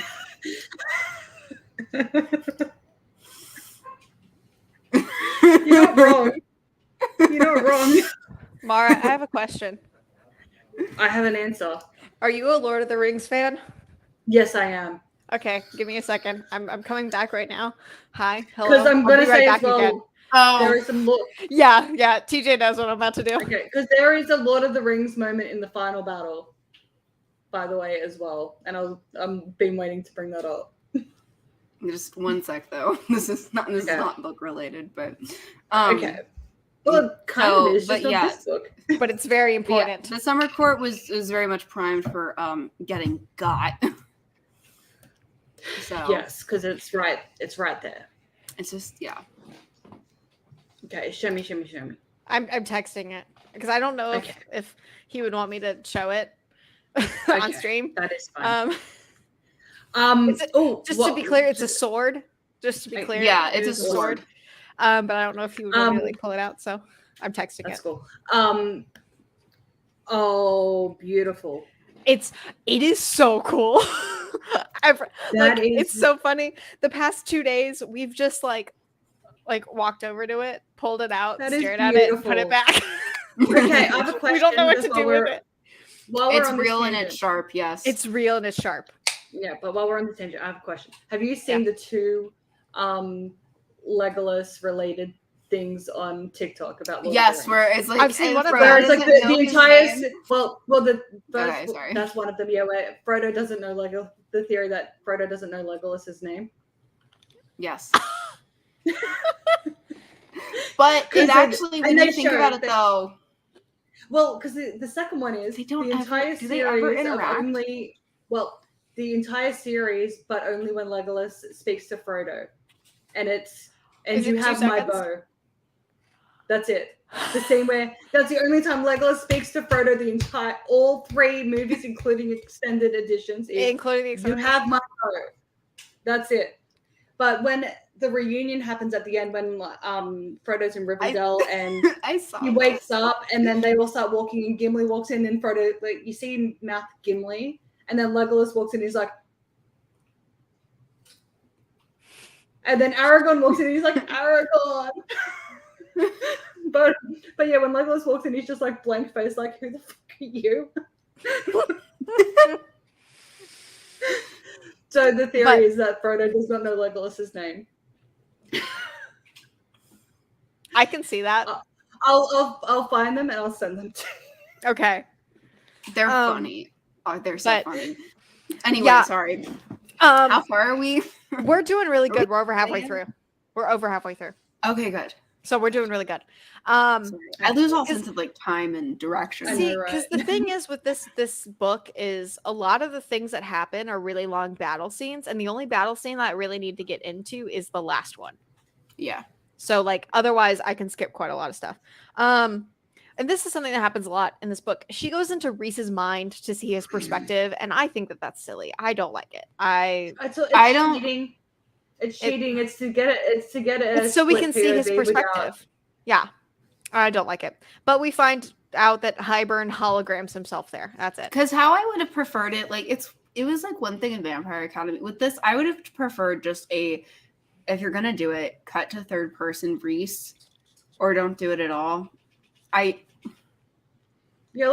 least like with Vampire Academy, because in what is it, Blood Promise? Mm-hmm. That's the one where Blood Promise and Last Sacrifice. Those two are the main ones where we spend half the book in Lys's, like with her going into Lys's head because they're physically separated.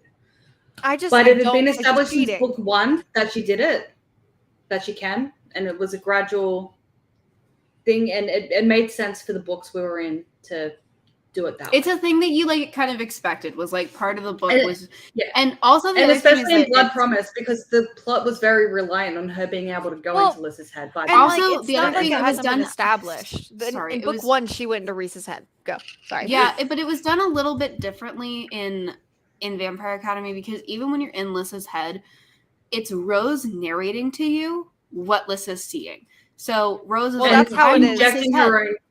That's how it is. And injecting her own thoughts and opinions. Yeah.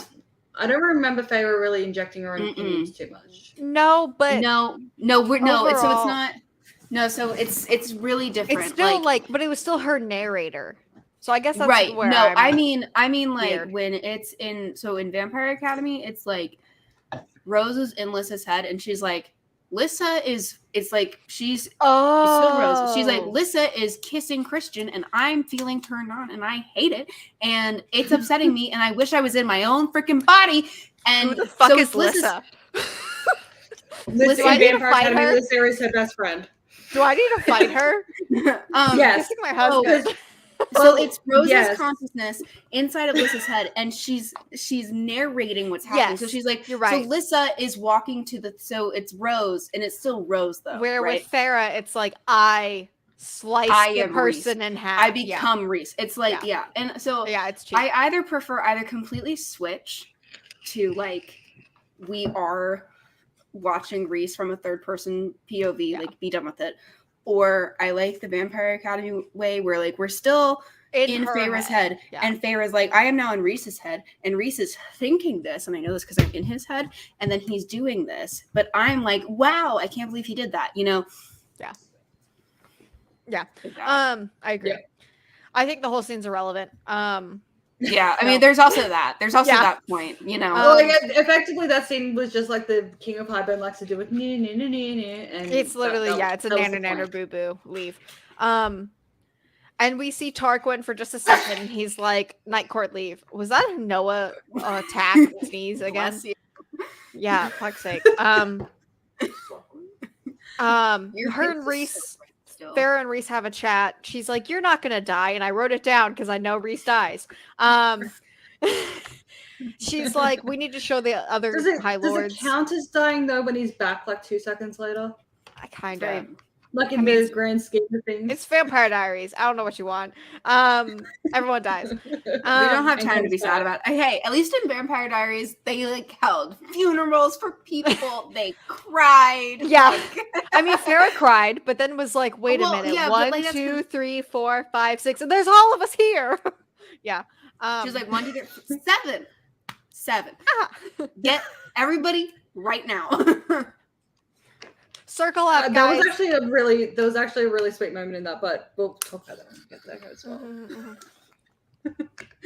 She's like, we need to show the other High Lords who you really are, because we can't have allies with these masks, the Court of Nightmares masks on.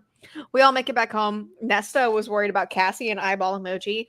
Yeah, she's pacing back and forth, and she's like, "Where is he?" And they're like, "He's busy tending to wounded." He's doing shit. Like, and she's like, "You tell me the second he gets back," and then she storms off, and I'm like, and then she doesn't speak to him when he gets back.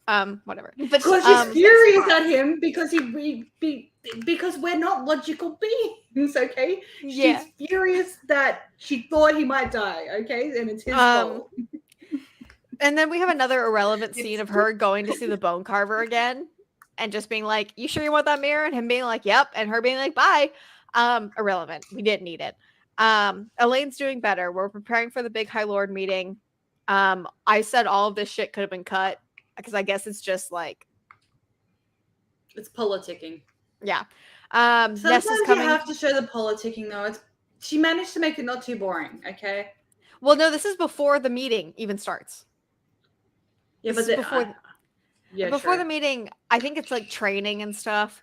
True, the tension between Nesta and honestly, Cassian. there's so much downtime in this book that like a lot of any of the prep stuff we needed, we could have intertwined into the downtime. That could have been, like I said, when like I said, when I did my rating, when this book is a 5, it's batting 5 out of 5.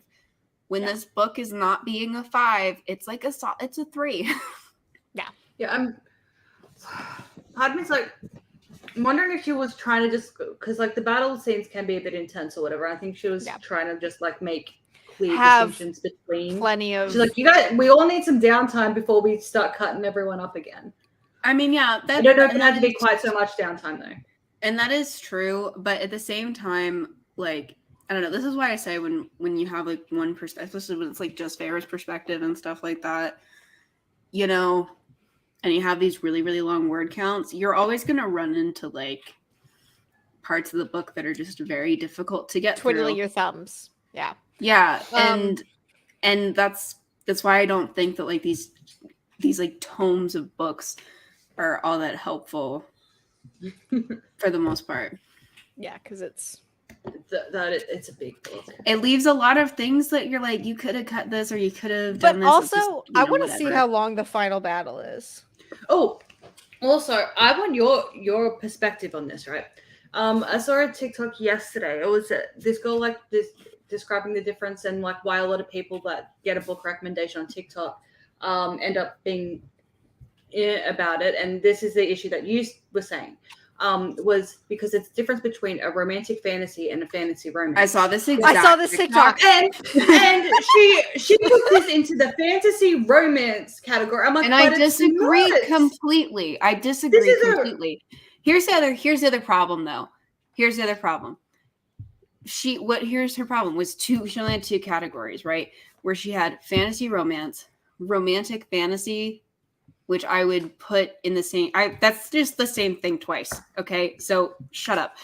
So fantasy romance / romantic fantasy, because nobody's going to be calling them different things. And then you have fantasy with like a very strong romantic subplot, and you're actually going to get some spice. Okay. Like some spice, and then you would have like, I don't know, maybe like dude bro fantasy, but like where you're getting like no spice. Is what, because like in this, right, while the romantic subplot is hella prominent through every book, well, we're done the romantic subplot. There is hardcore plot in every book. Also we're done with the romantic subplot. It's over. Yeah, they're together. Just happily ever after, and then he dies and we bring him back. It's fine. The rest of it is just we're a couple and we're good fam. Yeah. Yeah. Chapter 69 starts the final battle. Nice. That's the final battle. Okay. Yeah, it's a lot. It is. I'll tell you how many pages. So I think 100 pages. I think that there's like romantic fantasy / fantasy romance, because it's the same thing. Nobody actually distinguishes the two or whatever. I can't tell you what the difference is or which one should be whatever. And then there's fantasy with a very then there's fantasy where like capital F fantasy. There's capital R romance. There's capital F fantasy that might have romance in it. It might even have spice in it. But it is capital F fantasy. This is capital F fantasy. It has some spice in it. Yeah. Yeah. And because ACOWAR is not capital R romance. It just isn't. The trilogy, and this trilogy, capital R, and I'm like, no, it's Silver Flames. Silver Flames is capital R. I'm not making any. Silver Flames is capital R romance, but this is capital F. Yeah. Even the first book, I feel like the first book probably had the most prominent romantic subplot in terms of romance driving the plot. But rereading it, I'm still like, it's capital F. It's fantasy. capital F. Yeah, no, because if you're in it, because the second one, whilst yes, the romance in it is great and it's very prominent and all of that stuff, it's not quite driving the plot. There's other plot happening, whereas the first one is she goes there because he needs someone to love him, and then she does the trials and everything to free her love. Like, it's all about love in the first book, right? But it's still very much like exactly. Yeah, I'm saying even in that one, it's still a capital F. Yeah, exactly. Because even with all those elements, the Feyre is still the main character. It's not. Tamlin's not a main character. Here's another way to tell if something is capital. Yeah, here's another way to tell if something is a capital R romance. In capital R romance, you're going to see things abbreviated as the FMC and the MMC, which is the female main character and the male main character. Guess what? Tamlin's not a main character. Not even close. And what it means is that the male main character is a primary, secondary character. Is that it means though that the male main character is the same amount of main character as Feyre, and he's not even close. She talks to Rhys and Lucien more in ACOWAR. Yes, she does. She talks to Rhys in ACOWAR more than she talks to Tamlin. And she's barely around him. It can't be capital R. It doesn't meet any of the criteria of being a capital R romance. I'm sorry. Huh? Draw a flowchart. I will draw a flowchart. I'll get out my flowchart drawing tools. Okay, we're at the meeting. We're almost done with the second third of the 2/3 of this book. All right, so many reunions because a lot of these people have not seen each other for 50 years. So it's like, hi, and then Tamlin shows up and things get weird.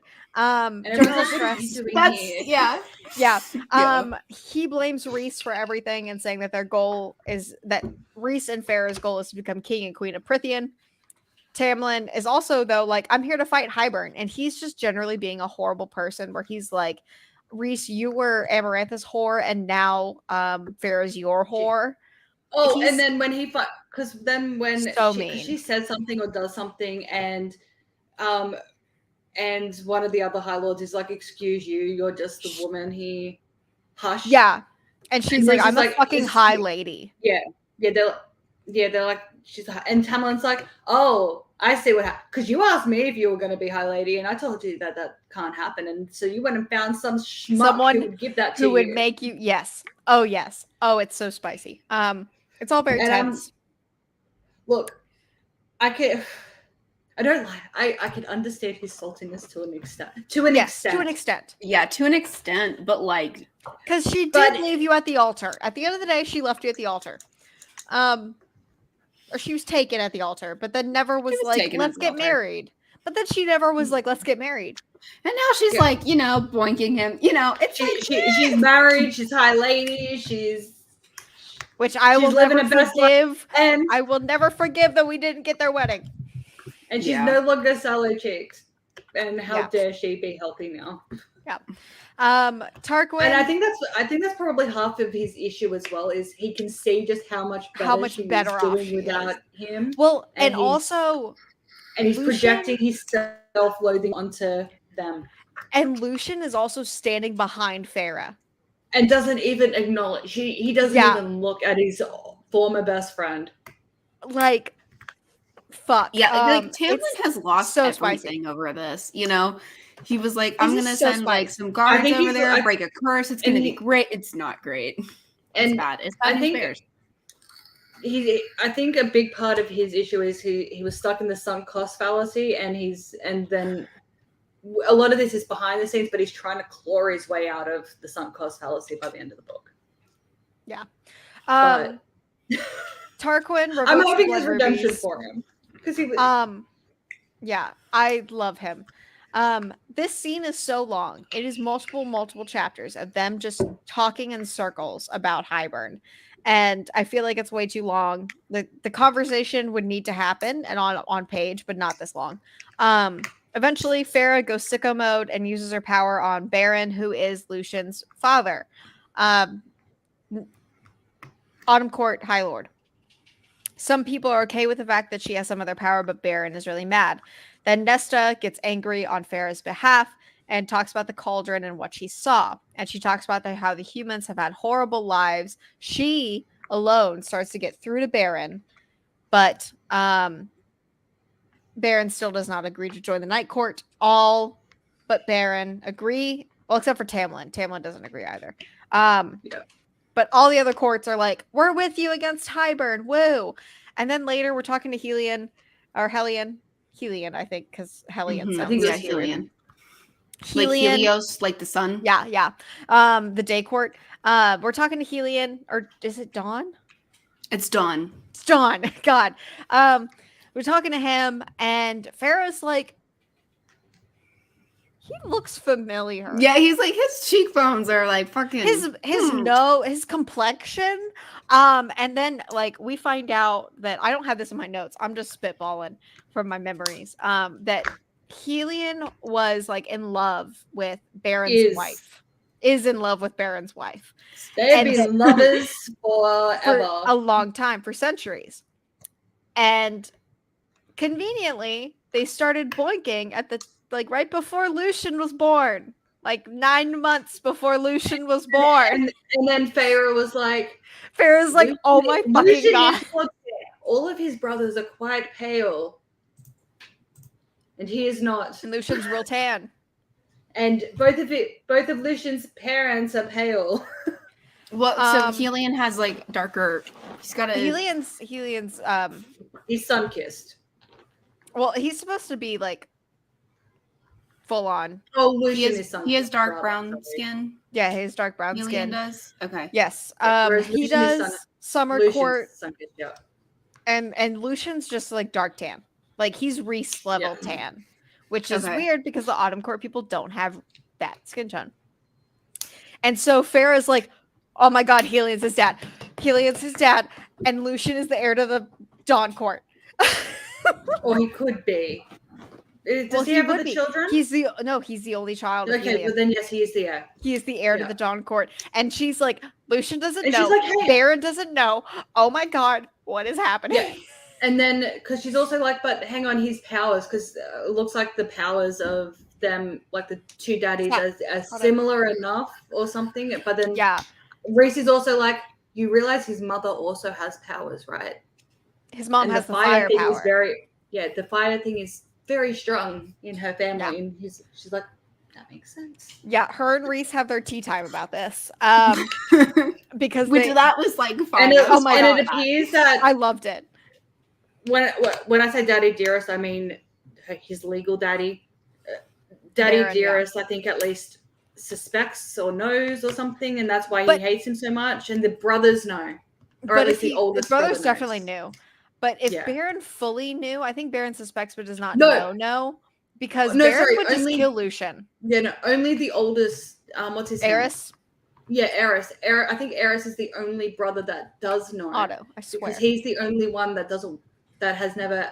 If I'm believing because I think we're supposed to believe what he said, and I think what he said about his role and everything was supposed to be accurate.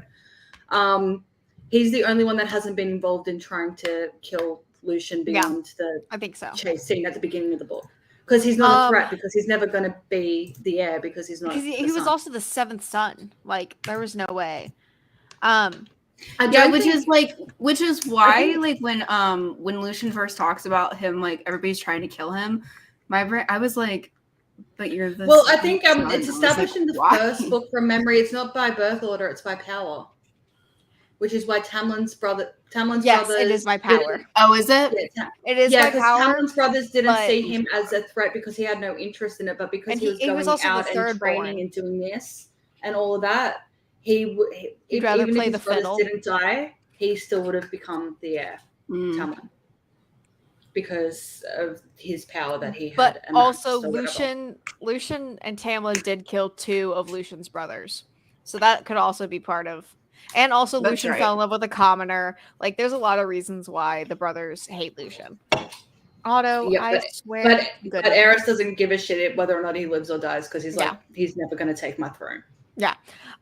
Later, Nesta's like, we need to leave. She's very serious. She's like, we gotta go, but they don't. More chats about Azriel and more. And Farah wonders if Nesta and Cassian are mates. And Reese is like, I don't know. Magic's finicky. I don't really know. And then Nesta again is like, something's wrong. Yeah, who's to say? Something's wrong with the cauldron. There's an earthquake. The wall is gone. Yeah, I was confused in that thing. So like, I thought we knew that they were mates. But we're not supposed to know yet. They don't know. She's not I mean, they don't know, but like we know.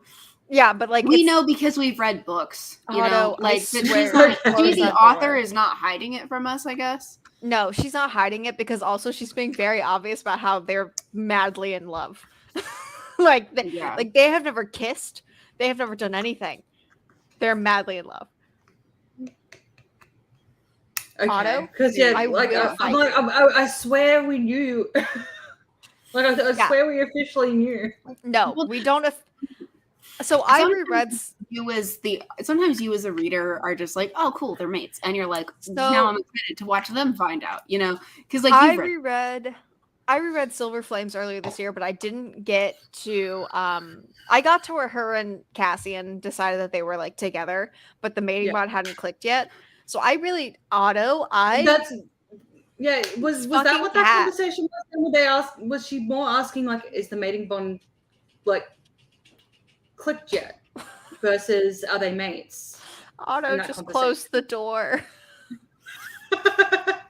Otto. No, are they? I swear we knew. No, we don't know. No, just you as a person knows, because also we've told you that the final most about them. Oh, look, the second they met. Oh no, she's laying it on thick. Those two were on page together. I was like, these two. Okay. And then when she became Faye, I was like, yes, these two. And he's like, the second he was crawling, like, I love you. Don't cauldron. Otto? Like him crawling across the floor. Also, when you listen to the dramatized version of that, just oh my god, have a tissue. Mara. Like, look, whenever I get to dramatized versions, because you guys will get like, I might just say, look, there is a chance that there may not be words. There may just be exclamation marks or emojis, and you guys will just have to assume. When you get to, I know I played this already. But when you get to, hang on. No, I can't. When you get to that, You have to text us. I mean, seriously. That guttural scream. Oh my god. Of his name. Yes. It is so good. So good. It's I so hope she had sad. a lozenge. I hope that actress had a lozenge after that, because poor thing. We're Like at the that- final third. We're at the final third of the book. Let's go. Elaine suggests that humans move into her old fiance's estate because it's like super fortified against Fae. We all are going to go convince him to do that. We learn that the creature at the bottom of the library is Bryaxis. We stand. Farah and Amran go to see Bryaxis. And this makes it feel like the Carver stuff is irrelevant because Bryaxis is like, give me a window and I'll join you. And they're like, dope, bargain, done. Yeah, because they were going to be like, look, do you want freedom? What do you want? He's like, what do you want? He's like, I just want a fucking window. Yeah, so like the bone carver, he's like, I like my home. This is my prison. I like it. I enjoy it. I just want to be able to see the skies sometimes. Which honestly, though, when a bunch Love of him. powerful things that you've trapped somewhere are like, I like the prison you've put me in, that's a little scary, you know? When the really powerful ancient shit is like, I like the prison you made. It's like, okay, what does that mean about where you came from, though? Well, not only that, what it means is like, I'm right where I want to be. You go outside and play. Well, like with the bone carver, the reason he doesn't want to go back is because he knows there's nothing to go back to. And he doesn't want to be free in that world because he has siblings. But, well, his siblings are both here. And no, that's what I'm saying. He doesn't want to be free in this world. Oh, yes. But Bryaxis, you're right, is like, no, I'm satisfied with what you've given me. And it's like, all I want is a friend. Like, look, you've promised me a friend at some point. Cool. And I'd like a window, please. Which the friend is just going to be punishment for whichever the Bat Boys pisses Farah off that day. Like, you know? Yeah, because they're like the company, like, because the bargain for the friend isn't like you have to send someone down here eternally. It's like, can I just sometimes have someone to talk to? Yeah. It's like, can I just have a chat, please? Mm-hmm. So, like, it's whoever pisses her off that day has to go chat with Bryaxis. So we go to the human lands. That feels amazing. We go to the human lands to Grayson's family's estate, to the gates. Grayson comes to see them, but then Jurian shows up. Yeah, because they glamour Elaine to make her look human. Yeah, and they see right through it because Jurian's here. And he's like, oh yeah, I already told them everything. Like, yeah. So. And it turns out he's totally normal. He's not insane, and he's on their side. And he's been making such a big stink about the fact that he's looking for Miriam and Draken, so that way Miriam and Draken come to Prithian to help. Yeah, but also because that's what everyone expects. He's like, look, I'm Master Spy. Look, I have a role I have to play, okay? And there is a fine balance between everything, and please don't fuck it up because I'm busy. Yeah. He's like, I got shit to do. And then Jurian reveals Jurian is such like, I love him. Silas, I love him so much. He tells them that Summer Court will be attacked again tomorrow, which that feels like overkill to me, but whatever. I guess it's on the left, but attack Winter. I don't know. Well, I guess Winter's on the other side. No, Winter. Oh no, Winter is above. Oh yeah, that's right. Yeah, Winter spans the whole thing. But it's cold. But I guess it's because no one wants to battle in the cold. Okay. I guess it's because Summer's capital is actually on the coast, though. And not only Winter's that, probably isn't. You know history. You don't attack shit in winter. No, you don't. It's where you go to die. Yeah. Okay. Honestly, that's a great defense mechanism. Just always be winter. Yeah. So Jurian tells them Summer's gonna be attacked tomorrow. So they go to Summer Court. Farah, Moore, and Nesta are on a cliff watching the battle, and then Farah's like, "Hey, Moore, you should go down there." Okay, bye. And then she yeets away. Cereal round 3. Boom. I cried. Oh, I love cereal. I cried. This scene broke my damn heart. Like, so for all the scary beasts in this, I feel like cereal is. For me, it's cereal and Bone Carver. They're my top 2. I love the cereal, and I also love imagining the cereal as Jeffree Star. Yes, that was fucking funny. She's like, I gotta figure out what Hybrid's trump cards are, where his army is, etc., because they haven't met the full force yet. She finds the cereal near the Weaver's cottage via Elaine, because Elaine is like, ah la la la la, I'm a seer. So she goes to find the cereal, and the cereal's like, I can't even see his army, but Nesta can track Otto. What the? I see Otto's little head. Do you remember my setup in here where like my desk, right? Otto's little head just popped up behind my desk in the wall, and he just went. So regarding the sisters' gifts, just quickly. Oh yes, the cauldron was like, Elaine's sweet. Elaine is precious. I'm going to give her a present. Nesta comes in and she's like, I'm going to take everything I fucking can from you. And Cauldron's like, please don't. Kindly don't. And she's like, fuck you. And did it. Yep. She's not aware of any of this, obviously. No, not yet. But, like, and she didn't consciously steal from the Cauldron, I don't think. No. Well, it was more just like, it's just her raw anger. Yeah. That took. It's her it's force of personality. Yeah. Yes. So yeah, Suriel's like, Nesta through scrying, bone scrying, can track him. So do that. And she's like, okay, what about the Ouroboros mirror? And he's like, just do it. Like, you'll be fine. Do it. And he says that Amryn has the answers to stop Highburn. And then he's shot. And he's suffering. And Ianthe shows up, and the Suriel's like, run. And she's like, I should, but I can't. I'm not leaving you. But she gets Ianthe and Co. to chase her so the Suriel can leave, but he doesn't. But she gets to the Weaver. Yep. So fun. And I loved this scene because she comes in and the Weaver's like, what is happening here? And she's like, shh. She's like, and she's like, but why? Shh. Stop.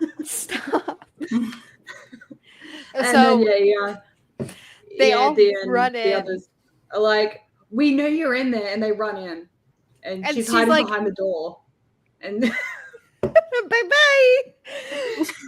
And she slams the door behind her, and it automatically locks, and she's like, peace out, motherfucker, and runs back.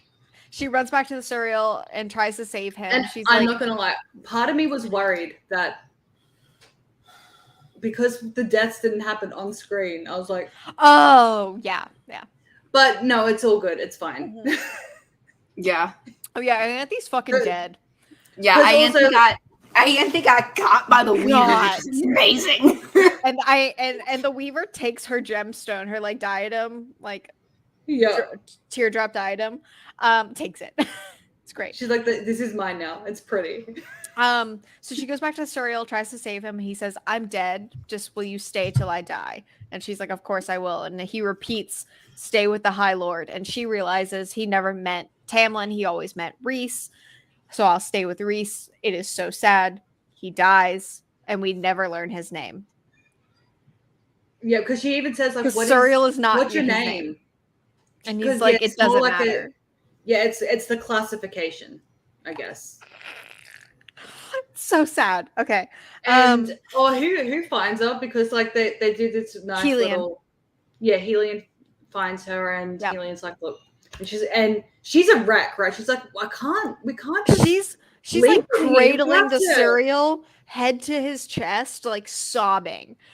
And Helion's just like, because he also gave the Suriel a nice cloak as well, and and because by the way, Dawn is like right above border the no man's land that has like under the mountain in it and stuff, and has the Weaver's cottage. So that's why Helion is here. Okay. Yeah, and Helion, he's nice. He's here for other reasons, but but like he would be closest. He burns the Suriel's body to give them a fiery funeral, because I think cremation is the standard. I think so, because that's what they do to Dad later. And it's what they've done to others as well. So like in the series, so they give the Suriel a funeral, and then he winnows her back. Yeah, when she's a wreck still, and I'm like, the battle is over. They barely won. Cassian was gravely injured, so Nesta's obviously a wreck. Amryn is on her way. Everyone's Cassian pissed off. Cannot catch a break. Yeah, dude, Cassian gets almost dead so many times. And everyone's pissed at Farah. Oh, also, I'm so glad that Moore has a reason, because honestly, in this scene, I'm like, Moore is the ultimate pick-me in this because she's angry at Nesta every time Cassian shows her affection or Yes. Nesta doesn't return it. Which is weird to me. I think it's purely just because she's not being kind enough to Cassian, and she's like, I love Cassian. Yeah, I love him, but I love because him. we know the truth about more. And just how angry she's getting and everything. I'm just like, you were such a fucking pick me, stop. Because I was actually getting really annoyed with Moore by this I was point getting in the book. annoyed with Moore. Oh. Yeah. Because Moore is the most angry because she's like, do you know how pissed off Reese was at me when I had to look him in the eye and say I had no idea where you were, which is fair. But and she does make a valid point in this. She's like, look, you're the High Lady. You can tell me I'm going to go do a thing by myself. You can't come, go battle. And I will listen to you because you boss. Because you're my High Lady. Yeah. Don't ever lie to me about where you're going. Yeah. So they have a big knockdown, drag out fight. And I think that fight was fair, but it was good. I think you're right. That it was on top of everything that had already happened. On top of everything else, it kind of leaves like an ick. Yeah, because after the first battle, when Cassian's not back yet, Moore starts having a go at Nesta like, if you so much as look at him the wrong fucking way, I'm gonna cut you. Moore is very protective of Cassian because she lost her virginity to him. So she's very protective of him. And also just because they're biffles. Yeah. But like, she's very protective of him. But it's also like, but Azriel, and that's what Farrah says in the scene is like, but Azriel is so in love with you and you don't give a fuck about him. And she's like, get out. And we understand a lot more later. But it's also still not nice.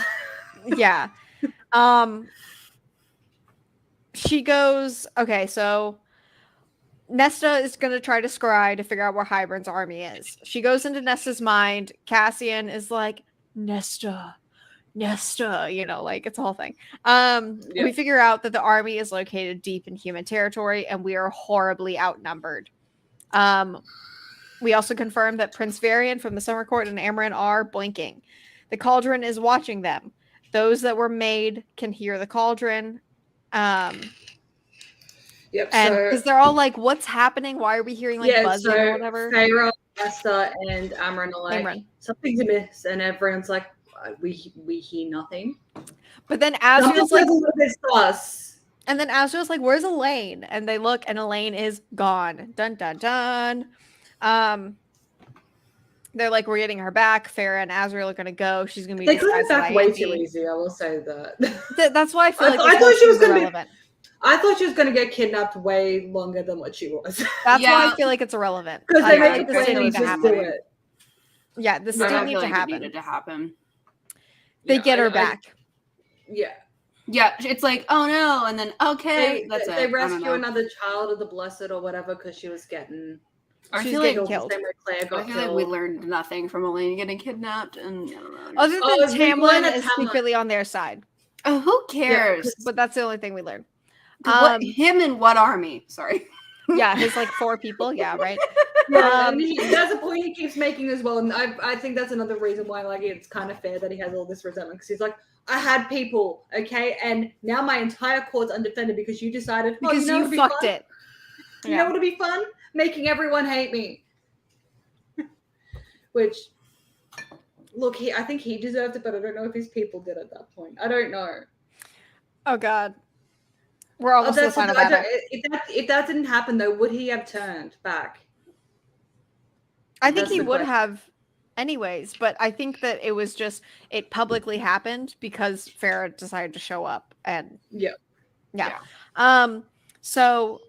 They make it, they get her back, and it's time for the final battle. We discover that the Winter Court has war bears. I want to live Which there. Are like giant polar bears from the sound. Oh yeah, giant polar bears. Yeah, with armor. And polar bears are big enough as a fucking is. And all golden. I want to live there and mount one and ride it into battle with the sword I now own. Well, my husband now owns that is half mine. Anyways, It's so long. It's such a long sword.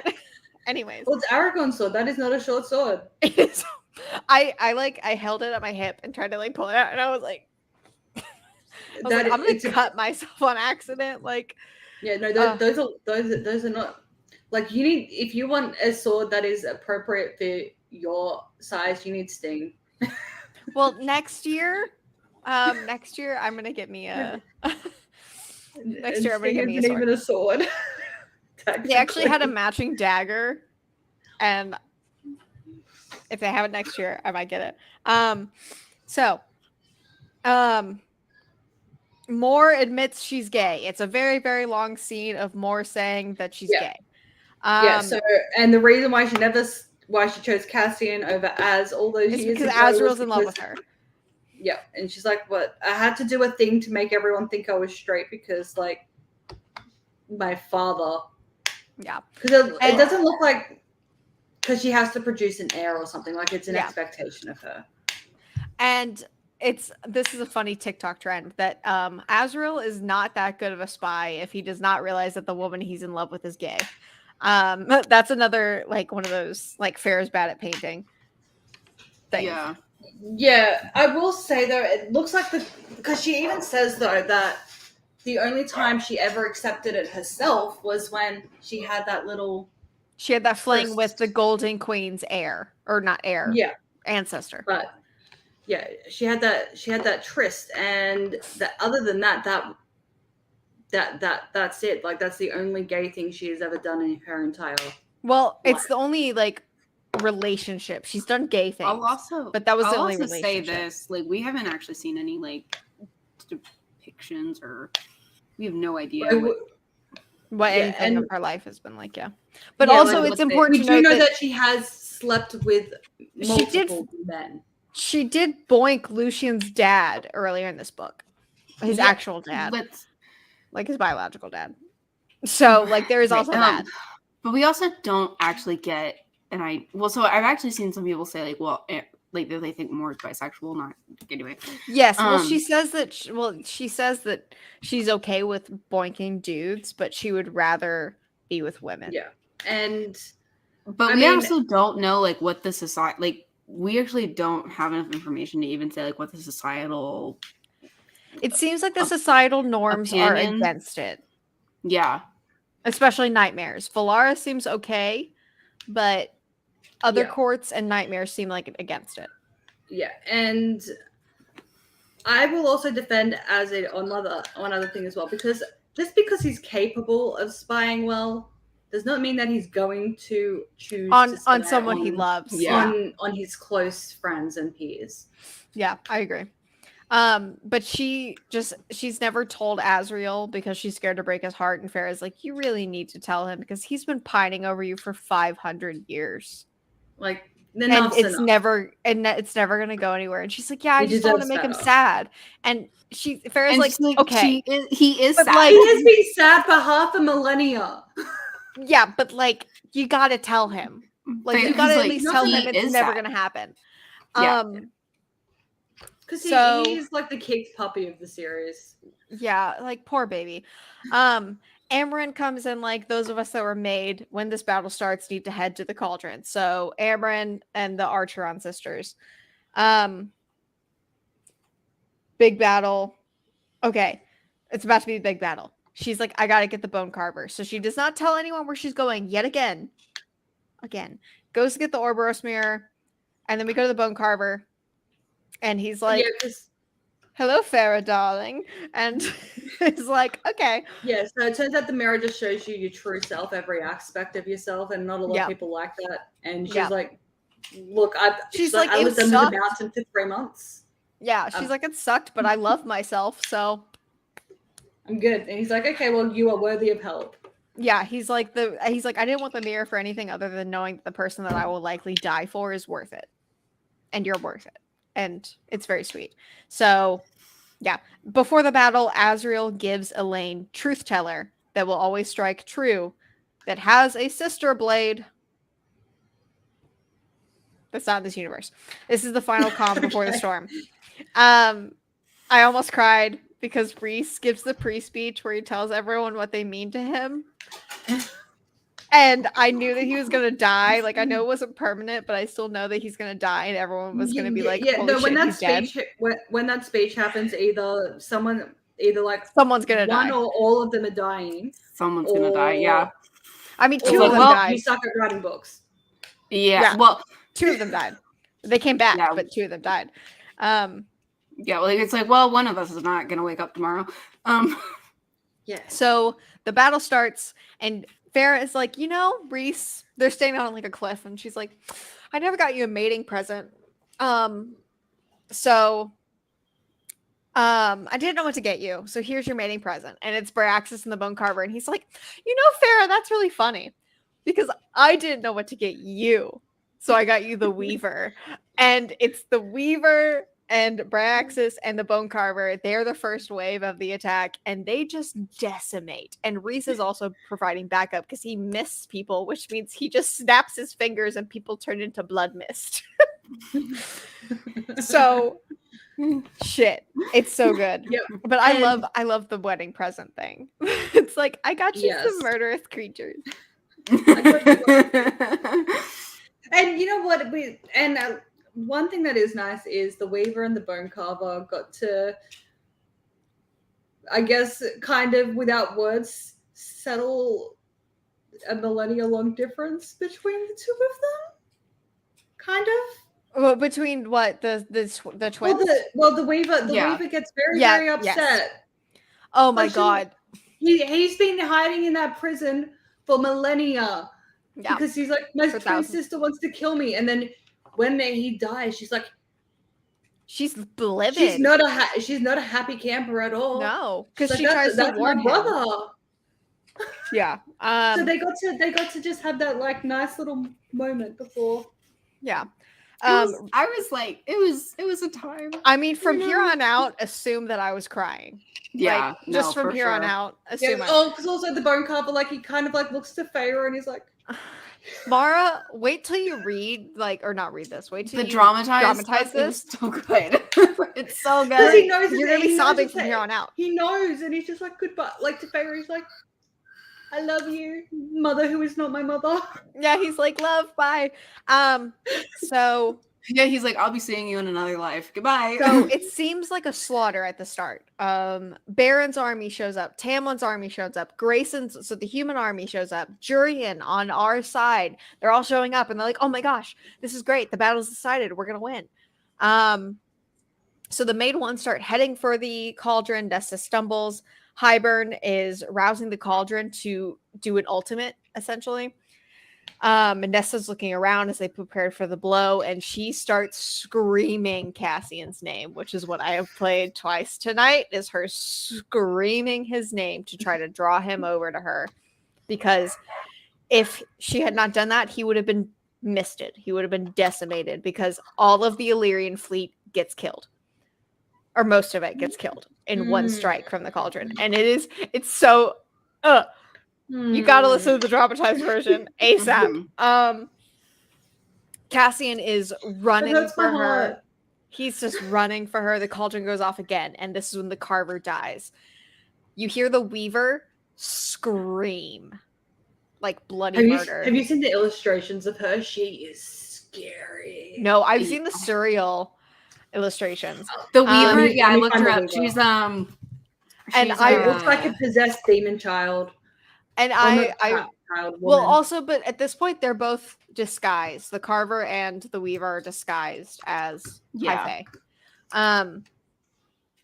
But he dies, and I was sobbing. I put the wiki in the side chat.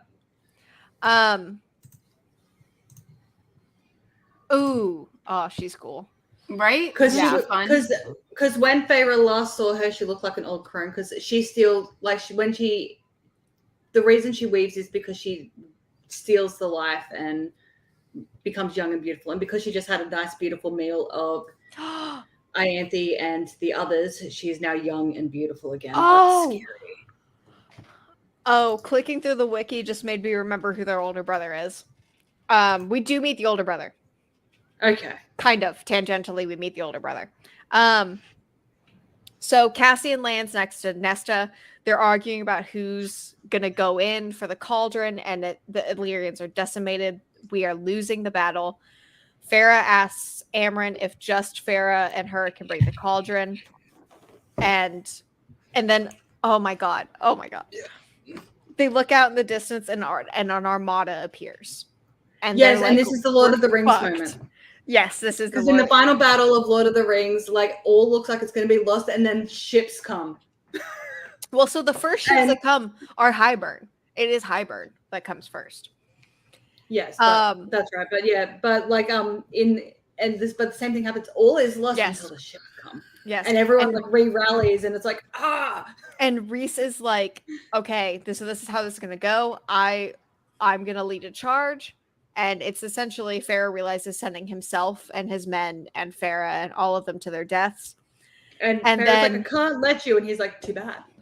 And then he flies her up because they see something weird in the armada. So they fly up, and Draken shows up.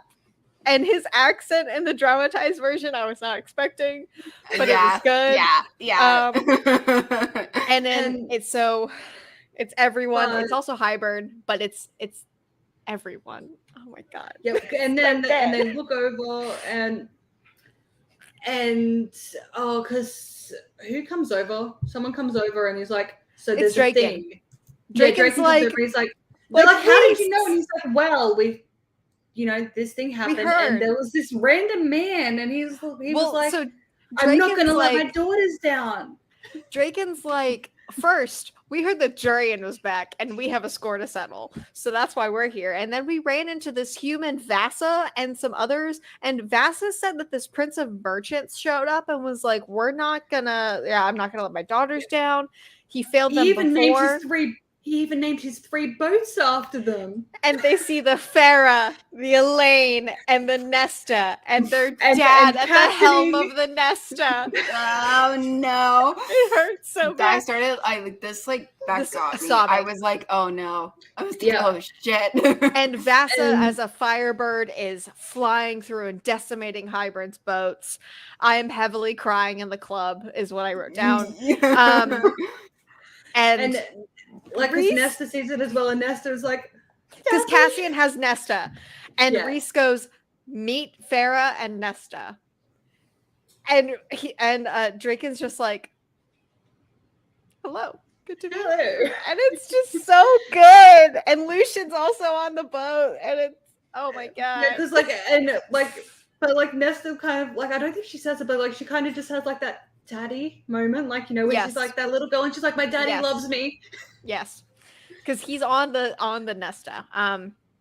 So then Nesta, they go back down, and Nesta says, use me as bait while Amren and Farah go to the cauldron. Cassian will guard me, and Rhys is like no, and Cassian is like, let us repay the debt we owe to you for the last 50 years you spent under the mountain. Let me do this. Like, I can't let you do this. And Cassian's like, you're not the boss of me. I'm fucking doing it. Too bad. And Nesta says, make sure you tell father thank you. Because they think they're gonna die. Yeah, Rhys and Farah both know that like this is their death.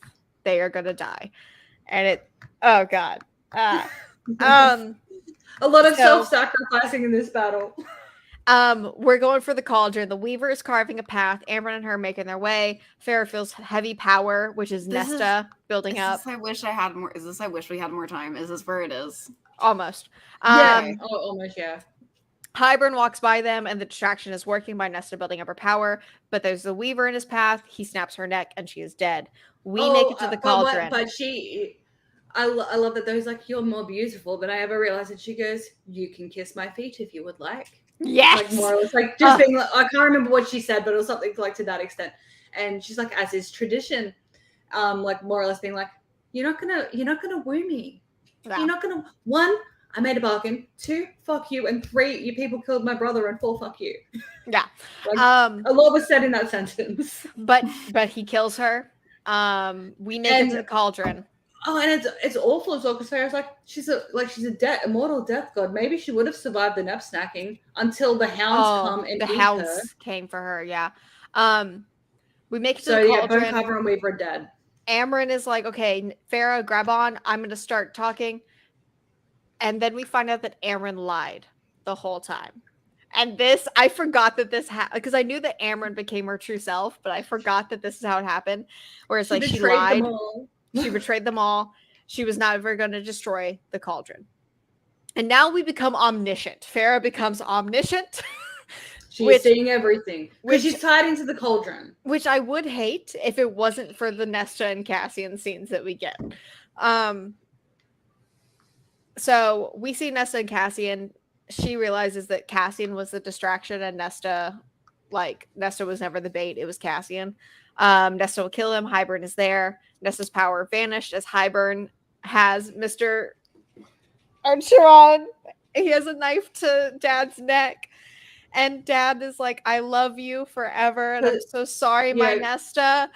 Yeah, because he knows as soon as he appears, Nesta's going to kill him. Yeah. So he's like, well, I need a shield. Yeah, he is Daddy Dearest. And Nesta's sobbing, and Dad's like, don't give him anything. And Nesta's like, whatever you want, I'll give it to you. And then we hear a neck crack. And yeah, which I'm not going to lie. If you want to have a human shield, you know what's helpful? Keeping not it a alive. Human. Oh, well, also not a human. Like a high face shield would probably be better. No, but like with that, right? Like he had a reason. Like he picked the person that you wouldn't want to kill, right? Yeah. So then he kills him. What? Yeah, I think it's silly. This is not how this works. But he's dead. Cassian strikes. Dead. Farah cannot pull out of the cauldron. She's stuck watching this. Nesta becomes cold death. Cassian's wings are snapped. His femur is broken. And Nesta is livid. And we get a replay of last book where Cassian's crawling towards her. Yeah, again. Cassian's like, leave. She's like, no, I'm going to kill you. Nesta's powers go off, killing hundreds. Cassian is crawling towards Nesta once more. And Nesta grabs Cassian's blade, but she can't fight. She doesn't know how to fight. She's on the defensive, just taking him away from Cassian because she's trying to protect him. And now Cassian is yelling her name. And oh my God. It's so much. It's so much. She attacks. She incapacitates him for a minute. She gets back to Cassian, is sobbing, and he's like, go, Hybern's coming. She's like, I can't leave you. And then I wrote this down word for fucking word because it's my favorite quote from the entire series. I have no regrets in my life but this, that we did not have time, that I did not have time with you, Nesta. And then they kiss. And then he says, I will find you again in the next life and we will have that time. Yep. And at this point, I know. And at this point, they're both about to die. Fuck. Like they're about to die. Hybern shows up. And then a wild Elaine appears. Nesta is like body shielding Cassian as Hybern's like, she's like, if you're going, I'm going with you. I'm going with you. And Farah is like, they're gonna die like she's not dying by herself. She's dying with him. Like she could leave. She's not. She's choosing this. And then Elaine, a wild Elaine appears, stabs him through the back of the neck with Truth Teller. Yep. Nesta helps and delivers the killing blow. Oh my God, we're almost done. Okay. We zoom out to see the battle. The battle is over, but the rest of the army doesn't know or care. Yes. Draken is fighting Jurian. Other fightings happen. Amren is pulling Farah out of the cauldron. And Farah is really mad. And Amren's like, listen, I know I pissed you off, but I need your help. The spell that I actually want is an unbinding spell. I want to unbind myself from this body. And then Varian shows up. Her boyfriend shows up randomly, which I think is weird, but whatever. And he's like, don't do it. Bless you. Amren is like, I can finish this. And Farah's like, but you'll be gone. She's like, yes, but this has been a gift. You all have been a gift. And I love you all. And goodbye. So, and she's like, shut oh up. my God, shut up. And she says to Varian, I never learned what love is, but I may have learned with you one day. Oh God. So she jumps into the cauldron. She shatters. She has wings and a halo. She kind of remembers Farah, but she's free. The battle is won. Reese shows up. Oh, she also gives a warning as well before she goes in. She's like, when I come out, don't look me in the eye and do not run. It will attract me. Yeah. I am the T-Rex. Yes. You stand still. This is Jurassic Park. Yes. Yeah. And I think that message gets like sent out telepathically to their army and their allies because all their army and allies are just like, she doesn't kill anyone. Yeah. You know, like they're all like just frozen still while all of Hybern's army is like trying to run and they all dead. She's free. Through Amren's transformation, she broke the cauldron. The cauldron is starting to put a hole in the world. So she's like, okay, we got to make the world only exists because of the cauldron. With the cauldron. She's like, we got to make the cauldron, but I can't read the old language. He's like, listen, I'll put my magic through you and you'll remake the cauldron. And she's like, oh yeah, that should work. So she does. Hang on, I'm gonna go to page 666 so I can exactly read it because the unbinding spell or whatever it was, she kind of just reworks that, but then she also remembers that there's the stories of back when the cauldron first gave life, a woman holding the cauldron is what was needed or something. So she kind of like hugs the cauldron or something, and then it fixes it. We had done it. I turned. It took me a moment to grasp it, what I saw. Reese was sprawled on the rocky ground, wings draped behind him. He looked like he was sleeping. But as I breathed in, it wasn't there. That thing that rose and fell with each breath, that echoed each heartbeat, the mating bond. It wasn't there. It was gone. Because his own chest, it was not moving. And Reese was dead. Like, and like, yeah. Amren's also kind of gone. She's like, she did her thing and now she's...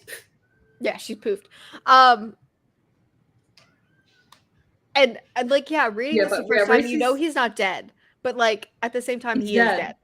And the dramatized version, Mara, just wait because she's screaming his name. Well, yeah, like that again. Like that scene was bad enough to listen to on the narrated. And everyone's there, the whole cast, the high lords, everyone. And I appreciate how much of a bitch she is to everyone. She's like, no, you do it. Yeah, like, don't make me slit every one of your throats type thing. She's like, the voice acting is incredible. It's so good. Excellent. It's so good. The scene is so good. She thinks of the cereal, and she's like, stay with the High Lord. The first time I was listening to this, I was listening to the audiobook on like 2.2. That was a very different experience from listening to the dramatized version, on like normal speed. Yeah, it's very different. Because that actually got all the emotions out of me, and I was like, yeah, fix him. So exactly like it happens in book one. This is the exact antithesis of what happens in book one, where she grabs onto the mating bond from him to keep him there, and she says, High Lords, we're bringing him back because without him, we'd all be dead. Yeah. And they're like, it's different. You were human. And she's like, I don't care. She's like, I don't fucking care. We're trying. Who's the first one that steps forward? Was it? I think it was Helion. Mm-hmm. Yeah. Yeah, because they were all like, I love that we're priming Lucian's dad to be a bro. Just throwing that out there. Anyway. Well, he is Winter. Mm-hmm. No, he's Dawn. He's Dawn.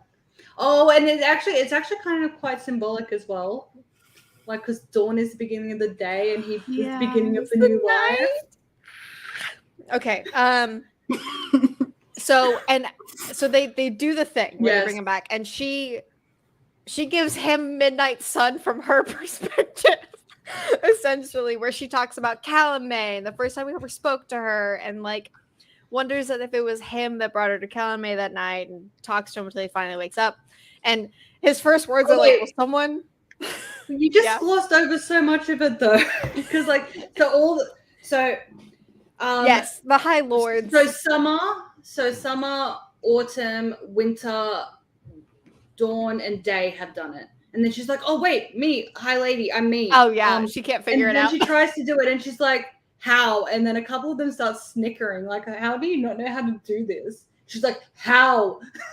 And then Helion's like, it's like, okay, so and he just starts talking her through it, and she does it, and then she's like, wait, and then Tamlin rocks up.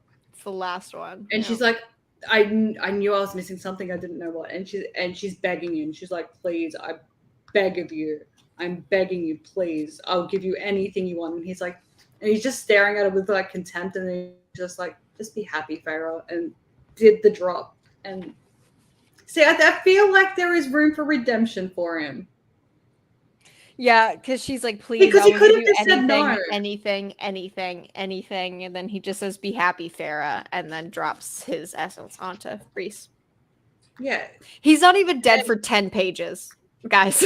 He's not even dead for 10 pages. But Tamlin could have just gone, no. Yeah, and walked away. Yeah. Which would have been kind of hilarious, but not. But in another series, it would have been kind of fucking hilarious. Okay, we're almost If done. he I was don't the have to main score character, anymore. he would have done that.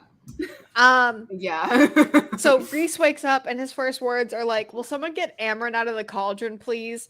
He says, he also like looks at all the other highlights and he's like, "It's cool. My powers are on myself," and they're all like, "Lol." Yeah. What happened with Farrah Farrah? stole. And apparently Reese ran into Amryn in the afterlife and was like, "You done?" And she was like, "Nah." And he's like, "Let's go back then."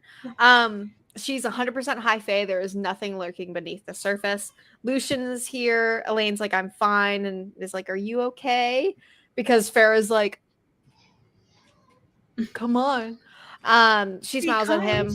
Then Farrah sprints and hugs him, koalas him basically. We talk about the fact that the human queens are still out there, which is the plot of Silver Flames, apparently. Is there a plot to Silver Flames? It's the human queens. Is it really though? Because yes. that's not what happens at the end is. of the book. That's not what we're doing. It doesn't I know. feel it. I know. Lucian. I remember what happens. It takes forever. Yeah, Lucian is like, "By the way, your dad loves you. Your dad loved you." Farrah escorts Lucian away. Elaine follows. Elaine offers him for him to stay in Valaris. We formally meet Miriam. Hi, Miriam. This is after we also take care of their dad. Hi, Miriam. Farrah asks if they can harbor the cauldron. The next day, we have a big ass meeting. Tamlin's being a baby. This meeting is all the leaders, human and fae. The human queen is Scottish, by the way. I am not surprised. She is Scottish, even though she's from France. We also have the beginnings of fucked up Nesta. You know how French people are. Yeah. Beginnings of fucked up Nesta. We're negotiating a treaty. We go home to Valaris. Now Elaine is normal and Nesta's depressed. And then Farrah goes to the roof. I'm so sad for no reason. Farrah and Reese, this is very, very important. They make a bargain that if one of them dies, the other one will die immediately with them. And then they go fuck in the sky. The end. Thank God it's over, because my phone has 6% battery left. One thing that amused me was because Amryn, throughout this whole thing, she just drinks blood, right? She just drinks little goblets of blood. Yeah. And she's just like, guess I have to eat food now. Yeah, she's like, so ew. Mad. She's so mad. She's like, I guess I have to eat food now. And that just does she become any more, I guess, human in the next book, or is she still really. She's still the same person. She's always her soul, I guess, the same is person. Yeah. She just doesn't drink blood. Okay. Just eat food. She's like normal. And but she's overall the same. Less dangerous. But like overall, her and like her boyfriend, like they become more of a thing. Yeah, because just before the final battle, he's like, "Hey," he's like, "Don't do it." Fine. She's like, "I love you, bye." No, but before that, like when they first did the thing, he's like I think it's like the night before, and he's like, "Hey, when I come back to my tent, because you're fine, girl," and she's like, "You know what? I suppose this is something I should do because like I guess like if we're all gonna die tomorrow, why not?" Yeah. And then, but then she comes down and she's like, that was fun. But that is the ACOWAR trilogy over. I tried to be as fast as I could. No, we got through that pretty fast. Like we've got I'll say this: we've talked about shorter books for much longer. Yeah, we talked about Die Sisters was 4 hours, wasn't it? Yeah, well, and then we cried. Me and her also did Bloodlines, and like some of the I think 2 or 3 of those Bloodline streams went for like over 5 hours, and those are YA books, and they're only like 100,000 words. And pop. this is like 200 and some odd thousand words. Like, it's 700 some odd pages. Yeah, like I mean, a good chunk of those multiple 5-hour streams was like just like Sydney and Adrian shipping. Yeah, it is 697 pages. They are okay, actually, this is a good series to compare. Adrian and Sydney are kind of like the YA version of a healthy relationship, the healthy relationship that is Farrah and Reese in this. Because the two of them, like, they have such a healthy relationship. They're like, Like, you got to do your thing. I got to do my thing. We're going to do our things. And I love you. Wait for Cassian and Nesta. So good. Yeah. I loved how their relationship developed in this book. Because again, like there was nothing overly flashy or showy about it until like they were both about to die. But that like, their most intense scene was them just looking at each other. Just staring at each and other. him being like, I wish that we could have figured this out. And him just laying it all out on the table and then kissing her, and she's just like, eh? So good. But I like that they got daddy closure. Oh no, they didn't. They didn't? Oh, you sweet just summer wait. child. Why? Sweet summer child. Daddy might be dead, but yeah, he might be dead, but there's no closure. But we he have came a whole through and we have a whole saved 200,000 book. Yeah, I know. We have a whole 200,000 word book to deal with daddy issues. yeah. Mm-hmm. Well, you know what? Fine. If maybe Nesta had like a little bit more emotional maturity, we would have had daddy closure. Yes, probably. Which now that we're here, oh wait, no, we can't. Oh, we can't send Mara that TikTok yet. That's the Nesta TikTok. Yeah, we can't. Not That's yet. Not weeks, yet. I imagine.